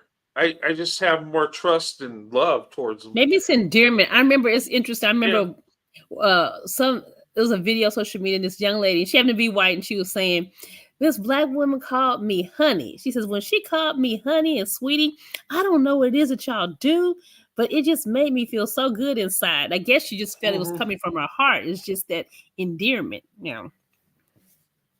Yeah, you know what? I think you're right on that. Oh, keep Africa passport bro free. Hey, just subscribe. Welcome to the channel. Yeah. But yeah, I think it's that too. It's genuine. Love from black women is genuine. It really is. Whether it's a relationship, a marriage, or a friendship, or just being co-workers. There's something about black women, and I've said that. Uh, I just like being around black women because they're amazing women. I like everybody, but I just think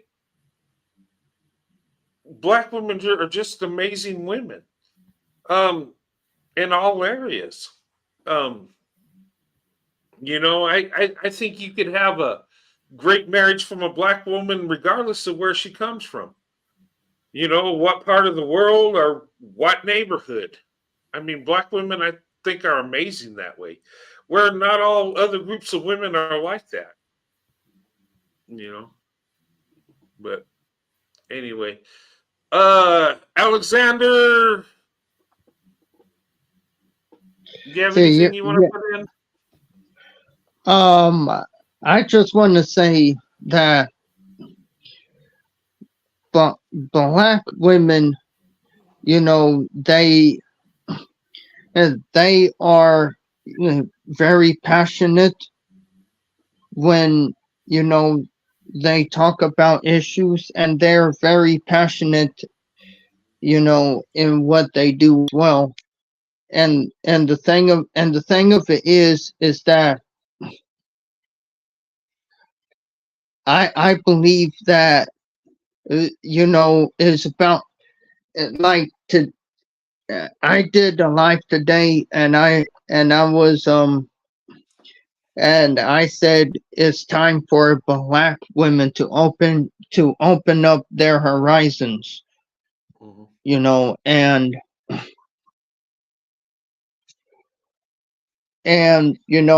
I was talking about how black women are getting into anime and K dramas and everything. So Yeah. Yeah. You know what? Yeah, they are, and that's neat. Black women have such an influence, and I remember girlfriend I had in high school. She was, she was short, she was little, and she she was very smart, and this young black lady was like, she was book smart. She had glasses. She didn't. Um, they would consider her like, I guess, the nerd type, but she wasn't ugly. She was pretty. She just was like you know, kept to herself, and she was good in school, and she was my girlfriend, and I remember we had our relationship because we were, and this was in high school. We were in biology class, and we were paired together in groups. We were doing our lab, and we had to dissect this frog, right? And she didn't want to do it. Oh, it's gross. But we had to do it for the grade, right? So I said, I'll do it. And we were just joking, laughing, and we started a relationship. And I remember, and I wasn't good in school. I was just, but it had an impact on me. And instead of going out on the weekends, she would come over to the house, and we would study, or we'd watch a movie, and it was amazing. And my parents loved her because they knew she's smart and she just, you can tell, right? But I messed up that relationship. But, I really embraced it. And it had an impact on my education later on in life. And, I had to go back and I hate to say this, but I had to learn how to read after I graduated high school. Uh, I know that sounds bad, but it's true. I had a sixth grade reading level, and but being around that young lady, my parents seen a difference in me. My grades got better. I started taking it serious, and that's something I love about black women. And my wife is like that young lady, educated, smart, um, and that was attractive. Even though I wouldn't like that, it was attractive and it influenced me and it changed me. And that's amazing what black women do. And I would say that's a black woman effect. Black women affect us every day if we really think about it. And I said this and I said, you know what? It seems like black women are like a guardian angel. It's like in my life, I remember positive things happening in my life. And almost every time there was a black woman somewhere that had something to do with it. And I'm like, wow, I just, it blows my mind. And maybe because I was meant to marry my wife and black women led me to my wife. I don't know. Or just black women are just amazing like that. But it really, I think back in my memories and I'm like, wow, black women are amazing. And I just tell people they're a treasure, they're a blessing. And and if people are going to hate me for saying that, so hate me. Um, you know, it's well worth it. Anything I've ever had to go through being with black women, I'd do it a million times over. And I know some people don't open up their options to black women because they don't want to go through the harassment or the what people think or the attacks or whatever. But when you want the best, sometimes you have to go through it. And like I said, I'd do it a million times over. And that's just how amazing black women are. And that's how much they mean to me. I love black women. I think they're beautiful. They're amazing. And because of your heart and your character, you've always been my preference, always and forever. And I'm married to a black woman because of black women. So I know, I made the right decision, and thank God I did. But anyway, I could go on, but then I'll start getting emotional and stuff because, you know, with black women, if you see my life, you'd understand why I feel the way I do about black women, why I have love for them, why I think they're amazing. And it's not because I saw one and she looked beautiful and no, it's so much more than that. But anyway, gosh, we've been on here for a while. Hey, Shelly, and Yeah. let's see. Yeah, did I give you a wrench? Do you want a wrench? I'll give you one. Thank you. Oh yeah. Hey, leave a comment after the show. Mm-hmm. It'll be easier to do that for you. Okay. And Stephanie, do you want a wrench? I'll give you one too if Okay. you want. Yeah. Thank you so much. Yeah. Oh yeah, ladies, Thank just leave you. a comment afterwards. That way I can get your channel thing and give you the wrench. Okay. Yeah. Hey, Brett, on my stream. I'm going to be showing maybe I'm going to be showing, I think, maybe 3 or 2 movies on my live stream tomorrow, because I won't be doing live streams until August, because I'll be hanging out with my family and everything. Okay. Okay. You're going to be showing it on your live. Yeah. Okay. Can you do that without a copyright thing, or is it? I I I believe so, because what I'm gonna do is I'm gonna have it on DVD, or I can go to the free movies on YouTube and show it. Oh, okay. All right. Yeah. I didn't know if you could do that. Yeah. I've tried to have movie night with I've done it with I did it through Discord, but with craziness on YouTube I got rid of my Discord. Um but I and you could do it like through movie watch parties, but then everybody's got to either buy the movie or have the subscription. So I I would love to do that, but yeah, let me know how that works. What time you going on?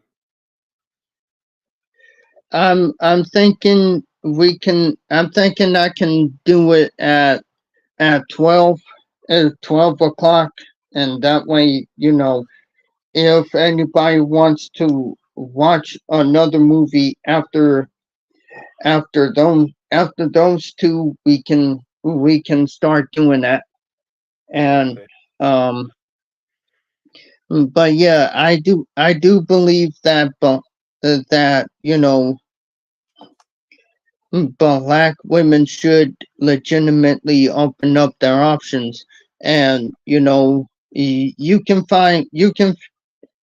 I believe that you have to be in places where there are different types of men, Mhm. out there. Right. And I think that's where you be able um to meet the one that you want. So Right. Yeah, I think black women should open their options, and there's many groups of men, but ladies, just be careful. Regardless of who you're with, vet. Um, First dates, second, third dates, be in a safe environment where you can get away if it looks like it's going to go bad.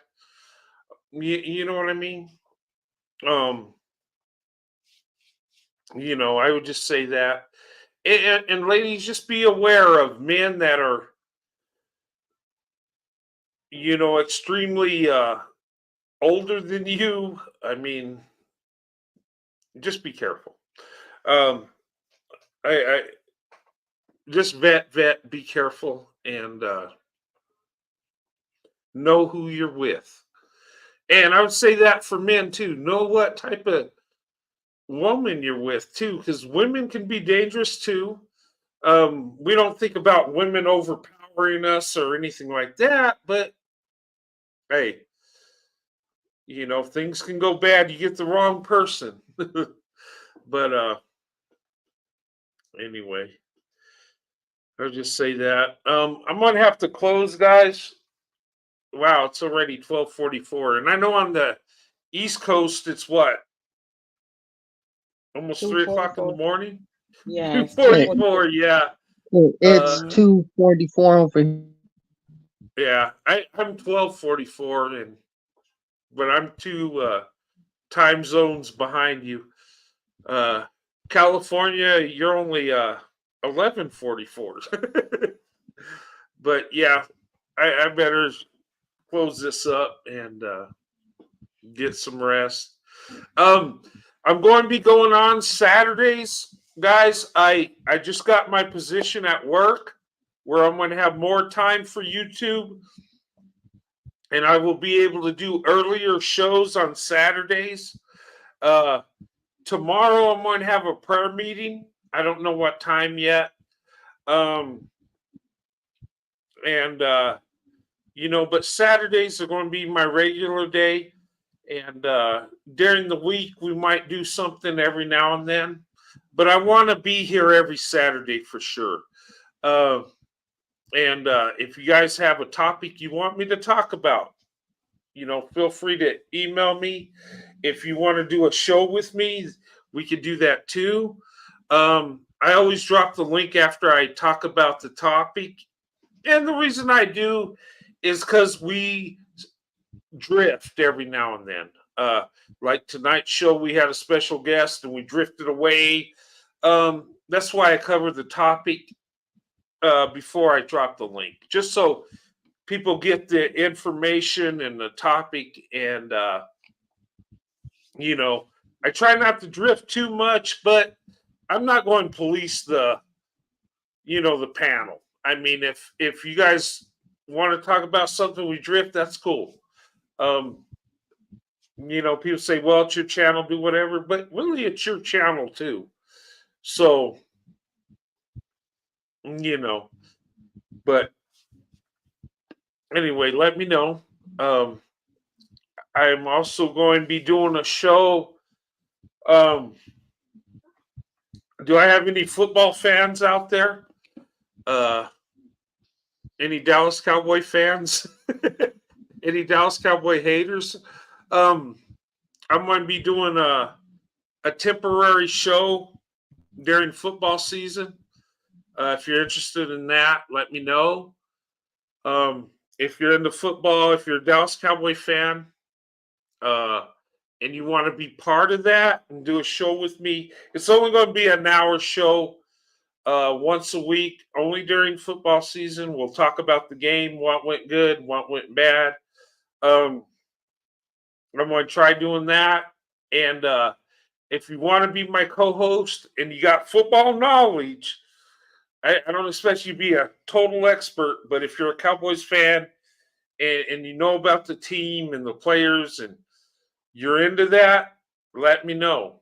And if you want to be my co-host, you know, I'm going to try it, see how it goes. And if you do that, I will cash app you $20 every show that we do. So I'm throwing that out there as an offer. And if you're not interested, well, just don't watch it. No. But anyway, well, that's what's going on. Yes. Before you go, Brent. Yes. I had sent you an email a while back. Okay. That I wanted you to watch about Black men and white supremacy. I didn't know because I wanted since you asked for like you know, things to discuss. I will resend it to you. I don't know if you got it. And we could discuss it. It kind of goes with the what we spoke about Okay. today, where like white supremacy is not doing anything to Black men and it's not causing Black men to do anything. And that was actually what the video was about. So what I'll do, I'll resend it to you, and then Okay. I Yeah, would do like for that. you to watch it and we could talk about it. Okay. Yeah. Do you Okay. want to do that this Saturday, this next Saturday show? Oh yeah, that would be great. That would be wonderful. Yeah, yeah. Let me yeah, send me it, resend it. I'm sorry, I probably missed. Yeah, resend it, and then we could set up a time and we'll talk about that. Yeah, that'd be a good topic. Okay. Um, yeah, I mean it might be a little triggering, but you know, um, it'd be something good to talk about though, and something, you know, yeah, yeah. Okay. No We problem. could definitely do that. Yeah, um, yeah. By all means, sure. Yeah. Um, Okay. well, before I close, I'm gonna let you guys give a statement, or if you want to say some closing words, you can. Um, but Shelly and Stephanie, leave a comment after the video. Uh, say whatever. I just need that to put you to get your what is that URL code so I can give you a wrench. Okay. Okay, so you guys can Yeah. have that. Okay. So I'll just start. I'll just say this. Okay. Brad, thank you so much for doing what you're doing. Thank you for uplifting Black women. As I said, for how much vitriol that I hear constantly on a daily basis about Black women, your show is a safe space for me to come to. And I just want to thank you for I'm so happy that I found your channel one night. It was the algorithm and I clicked on it, and I'm thankful that I did. And hopefully one day I'll have something like you and Sandy have. Hopefully, I just want to say thank you from the bottom of my heart. Oh, I appreciate that. Thank you so much. And it's a pleasure talking to you, Shelly. And I appreciate you coming up, and I enjoy talking to you. And I just thank you for that, being part of the panel and part of the channel. Thank you. Thanks. Have a good night. You too. Have a good night. Okay, who's next? I guess I'll go. Okay. Yeah, I've been on your channel for a while, and so I just like how genuine, authentic you are, and Miss Sandy is, and you just put your your heart out here, and you're just wanting to see, I think, everyone do well, but you're not scared to tell the truth and say, hey, there's something great about Black women.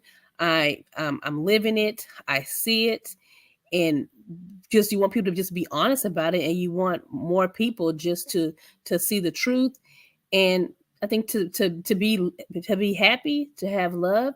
And I do think that men from other communities do they consider Black women. And when I say consider Black women, I'm saying as far as when we having conversation, they and when I'm talking about leadership, I'm not saying like to lead a dog, or at least that's something in the chat about leading a dog or a child. No, it has to do with much respect. Leadership is respect. You're not just part of leading is also serving. It's a kind of a give and take. So it's not like a child or a dog. It's respected, and it's done with love, and it's done with care, and being genuine, and knowing to say, sorry, knowing, okay, this is something I need to work on. This is what I'm doing good. So I think that Black men can take they need to take some chapters within the book instead of fighting, and say, okay, what is it that they're doing different? It's not about color, it's about a mindset. Right. Okay, well, Stephanie, thank you so much for your kind words. And it's always a pleasure having you on, and I appreciate you being part of the the channel. And it's always great talking to you. And thank you so much And for thank being you. part of this channel. You're welcome, and thank you. All right. Well, I guess it's my turn. And Brent, it was nice talking to you again, and to the lovely ladies. You know, I understand what you all are saying, and I do believe that, you know, it's time for black women to expand their horizons. If there are black women who don't want to open up their horizons, then you just gonna have to leave them behind, because it's only a matter of time before they pull you back into that and back into the pro black side again. And all that work that you did of putting yourself first will be washed away. And again, if Brent, if anyone, you know, from your channel wants to join the movie night, they can, you Okay. know. And also I would, and also don't let the black men try to discourage try to discourage y'all from dating outside your race, because that's what they're doing. And next thing you know, they're going to shame you for even dating outside of your race. And that's all I have to say. All right. Well, thank you so much, Alexander. It's good talking to you. Um, and I appreciate you coming up. You know, if you guys want to be part of his movie night, um, you know, you're welcome to go over there. And Alexander's a good man. He is. He loves black women, and he tells it like it is. Um, you know, and I've known Alexander for quite a while, and like I say, he's genuine. He's got a good heart. He's a good man, and you know. And Alexander, thank you for coming up. You know, and we'll talk again. Oh, Alexander, I got something I need to email you. Um, I took your picture from your avatar, your picture on your channel, and I cartooned it for you. I'm going to send it to you, and you could use it Oh, okay. for. Yeah, I'll send it to you after I get it, after I close up the live. But it came out Well, pretty cool though. Yeah. okay. All right. But thank you so much, Alexander, and ladies. Thank you, ladies, for coming up. It was a pleasure talking to you, and you know, I'm enjoying this YouTube thing, and thank you for your support on the panel and in the chat, and everybody that watches you. Thank you. I appreciate your support. Without you, this don't exist. So, you know, it's my channel, but it's your channel too. I'm like the CEO, and as long as you like me as a CEO, the channel goes on. If not, then well, I'm fired and it goes away. But anyway, thank you so much for being a part of this. Thank you for watching. Thanks for coming up on the panel. And I'll see you guys soon. Have a good night. God bless. You too. All right.